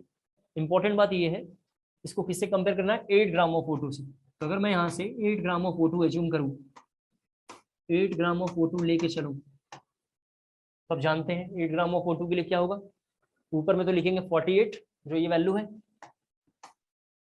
48 इंटू कितना लेंगे 8, और यहाँ पे कितना आएगा 32, यहाँ पे कितना आएगा 32, बस इसको सॉल्व करेंगे, ठीक है, तो आप देख लेना, बाकी तो आप इजीली कर लेंगे, इसमें कोई दिक्कत तो है नहीं, ठीक है। जैसे ये 2 हो जाएगा, ये 8 हो जाएगा, चलो करवा लो, ये 2 हो जाएगा, ये 8 हो गया, ये फिर देखो 4 हो गया, खत्म, और ये देख रहे हैं आप, ठीक है, ये 12, इसमें हम लिख सकते हैं 12, तो जो 12 है ये इसका इक्विवेलेंट वेट, 12 किसका है इक्विवेलेंट वेट, इसमें 12 जो वैल्यू आ रही है कौन है इक्विवेलेंट वेट। ये फर्स्ट एग्जांपल नोट करेंगे, 2-3 और देख लेते हैं, फिर सारी बात एक जगह शॉर्टकट कर लेंगे। फर्स्ट एग्जांपल में 12 ग्राम आया हुआ है, जरा नोट कर लें जल्दी से, हो गया? Yes sir. हाँ जरा देखें एक थोड़ा सा कंसेप्ट अगेन, काफी इंपॉर्टेंट, Zn + H2SO4, जरा सभी बच्चे इस एग्जांपल को भी ध्यान से सुन लें, बना ZnSO4 + H2, ये रफ करता हूँ, कोई बच्चा बता सकता है ये रिएक्शन लिखा हुआ है कैसे आया, रिएक्शन के बारे में जरा सुन लो कैसे आया होगा। इलेक्ट्रोकेमिकल सीरीज गए होंगे, इलेक्ट्रोकेमिकल सीरीज अपने पास याद है, लिग्बेसर, कनामगल, बेंजीन क्रोमा, कैटकोनी, सनफॉक, हाइड्रोजन क्वाइन एलिमेंट्स, हाइड्रोजन क्वाइन एलिमेंट्स, इसका नाम है छापा, नाम से हमने लिखा। सीरीज में सभी बच्चे अपने नोटबुक में देखेंगे हाइड्रोजन कहाँ पे है और जेडन कहाँ पे है। हाइड्रोजन नीचे है, जेडन ऊपर है, देख सकते हैं आप। हाइड्रोजन नीचे है, जेडन कहाँ है, ऊपर है। जो ऊपर रहता है उसकी औकात है नीचे वाले को धक्का मार पाएगा। ऊपर जेडन है तो जेडन ने क्या किया, H2SO4 में से H2 को बाहर निकाल के फेंक दिया, डिस्प्लेस कर दिया। लेकिन अगर कोई बच्चा ऐसी रिएक्शन को ऐसे कराता कि H2 प्लस ZnSO4, आप समझ सकते हैं नो रिएक्शन। हाइड्रोजन की औकात नहीं है कि जेडन को बाहर निकाल पाए क्योंकि वो नीचे रहता है। उम्मीद करता हूँ आपको क्लियर हो गया होगा। इसका मास 65.4 होता है, मैंने याद रखा, आपको याद रखने की कुछ भी जरूरत नहीं है। इधर आएंगे तो कितना होगा, 2 ग्राम। इधर कितना होगा, 2 ग्राम। मैं ऐसा लिखूंगा 2 gram of hydrogen equal to 65 gram of Z N. यहाँ देखिए पहला वाला एग्जांपल जो हमने लिया था वो कौन था, कंबाइन। ये वाला रिएक्शन, ये वाला कौन सा एग्जांपल है, रिप्लेस या डिस्प्लेस का एग्जांपल है। तो मैं अगर यहाँ पे 1 ग्राम ऑफ H2 लिखूंगा, ऊपर लिखूंगा 65.4, ऊपर में कितना लिखूंगा 65.4 इंटू 1 काम का है नहीं, वैसे से लिखा हुआ है। और नीचे में क्या लिखूंगा 2, नीचे में कितना लिखूंगा 2। यहाँ से डिवाइड करेंगे, जो वैल्यू आएगा, जैसे मान लेते हैं 32.7 मान लेते हैं, इसका आंसर 32.7 के आसपास आना चाहिए। तो लिखेंगे 32.7 जो होगा इसका इक्विवेलेंट वेट है, इक्विवेलेंट वेट है। तो हमने पहला एग्जांपल इंट्रोड्यूस किया था कंबाइन का, दूसरा हमने रिप्लेस का यूज किया। एक और कंबाइन का कर लेते हैं, फिर फाइनली पूरी बात एक लाइन लिख लेंगे एक जगह।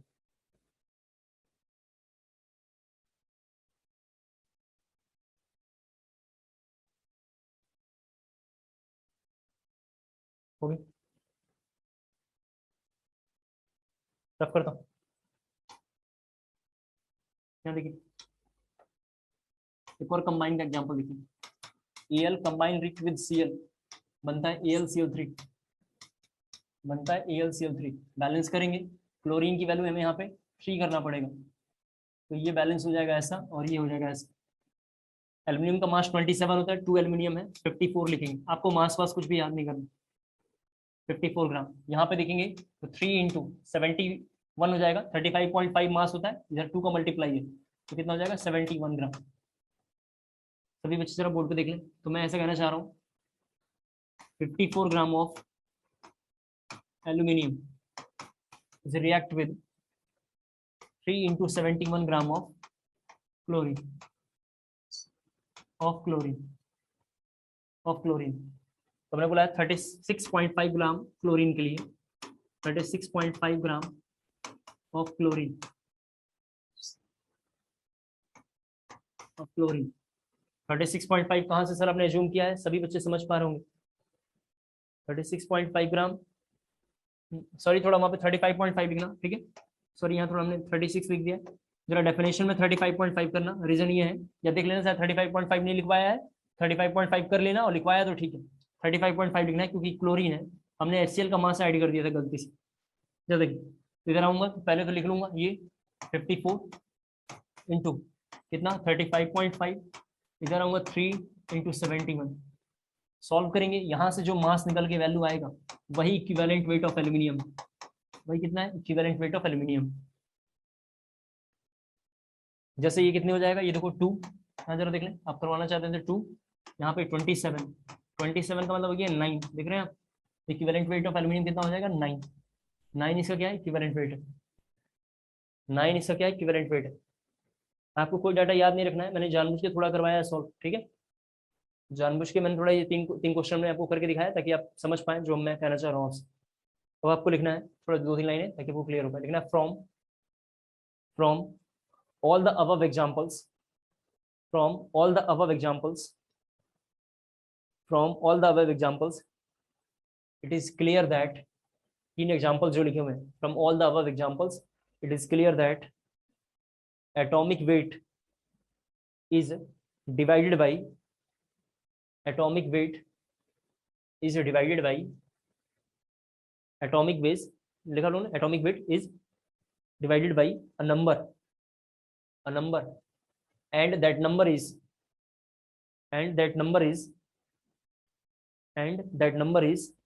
known as n factor. थोड़ा बच्चे बोर्ड पे देखेंगे एक बार, n फैक्टर ऐसे लिखना है, थोड़ा ध्यान से लिखना है। अगर आपने n ऐसे लिखा तो n का मतलब मोल होता है केमिस्ट्री में, आप तो जानते हैं। तो अब n ऐसे लिखना है, थोड़ा ऐसे बना के ऐसे बनाना है, ठीक है, n फैक्टर ऐसे लिखना, n factor hence general definition of hence general definition of equivalent weight, hence general definition of equivalent weight, it is the ratio it is the ratio it is the ratio it is the ratio of atomic comma molecular comma ionic weight of the substance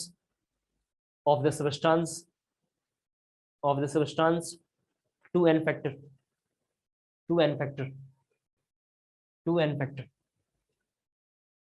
सभी बच्चे board पे जरा देखिए इधर। Equivalent weight का formula होता है atomic weight, ionic weight, molecular weight, atomic weight, ionic weight, molecular weight divided by n factor, ये थोड़ा हमें ध्यान रखना है। ये जरा लिखो, मैंने अब तक दो बातें बोला है, ये n अगर आपने ऐसे लिखा तो ये मोल है और ये n फैक्टर, ये n फैक्टर, ये n क्या है, फैक्टर। एक दो लाइन थोड़ा और समझा देता हूँ आपको, पूरे टॉपिक में क्या क्या काम का है सुन लें आप। जब हमने चैप्टर स्टार्ट किया है तो इंपॉर्टेंट क्या है, अब जो घर पे करना, ठीक है, मतलब जो उसको घर पे बढ़िया से करना है। सबसे पहले ऑक्सीडेशन नंबर बहुत इंपॉर्टेंट है। ऑक्सीडेशन नंबर का हमने 3-4 केस किया था। नॉर्मल जरा देख लें, एक्सेप्शन, एक बार इंपॉर्टेंट कंटेंट जो पूरा लिख लेते फिर थोड़ा आगे बढ़ेंगे। एक्सेप्शन के बाद average oxidation number, non stoichiometric के केसेस, बॉन्डिंग मेथड, ये सब अच्छे से कर लेंगे, ठीक है, ये बहुत इंपॉर्टेंट है। ज्यादातर क्वेश्चन इनसे आया हुआ है और इनसे आया हुआ है, इसको जरा आप बढ़िया से तैयार कर लेंगे। इसके बाद फर्स्ट कंसेप्ट ये था, देखना आपको इसके पहले जितनी बातें लिखी हुई हैं, क्लासिकल कंसेप्ट, इलेक्ट्रॉन ट्रांसफर वगैरह वगैरह, सब फालतू एग्जामिनेशन में नहीं आएगा, ठीक है, पढ़ लेना एक बार, बस फालतू एक बार पढ़ लेना चाहिए, बस आत्मा की शांति के लिए, काम का नहीं। इसके बाद ऑक्सीडाइजिंग एजेंट, रिड्यूसिंग एजेंट, बहुत इंपॉर्टेंट टॉपिक है, इसको देख लेंगे। तीसरा जरा बैलेंसिंग, जिसका नाम है, नहीं तीसरा एक और कंसेप्ट है जिसका नाम है डिसप्रपोर्शनेशन रिएक्शन।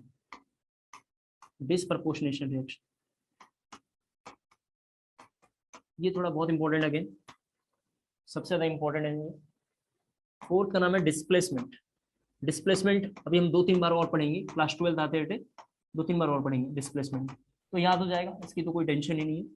डिसप्रपोर्शनेशन अब आएगा नहीं, ठीक है, क्योंकि यही कहा था। डिस्प्लेसमेंट अभी लेकिन 3 से 4 बार आएगा तो हमें डाटा याद हो जाएगा, इसके लिए तो कोई टेंशन ही नहीं है।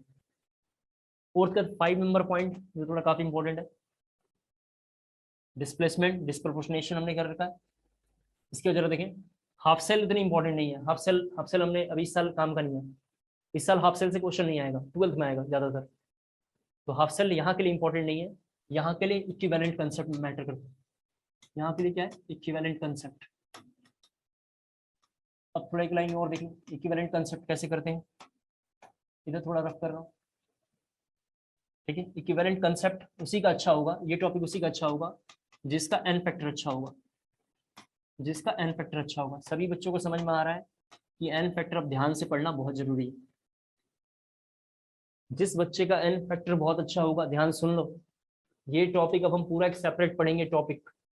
n फैक्टर नाम का एनसीईआरटी में कोई टॉपिक नहीं है, n फैक्टर नाम का कोई भी चैप्टर में कोई ऐसा टॉपिक नहीं है, लेकिन n फैक्टर हम पूरा डिटेल में एक बार करेंगे। जब हमारा एक बार n फैक्टर अच्छा होगा, इक्विवेलेंट कंसेप्ट अच्छा होगा। n फैक्टर जिसका अच्छा नहीं होगा, मैं तो थोड़ा लिख देता हूँ, जिस बच्चे का n फैक्टर अच्छा नहीं होगा उसका इक्विवेलेंट वेट, यहाँ जरा सा देखो, नॉर्मेलिटी, यहाँ सभी लोग देखते रहे, नॉर्मेलिटी आपको लिखना नहीं है। उसके बाद लिखा होगा नॉर्मेलिटी बाद नॉर्मेलिटी और इक्विवेलेंस, बैलेंसिंग,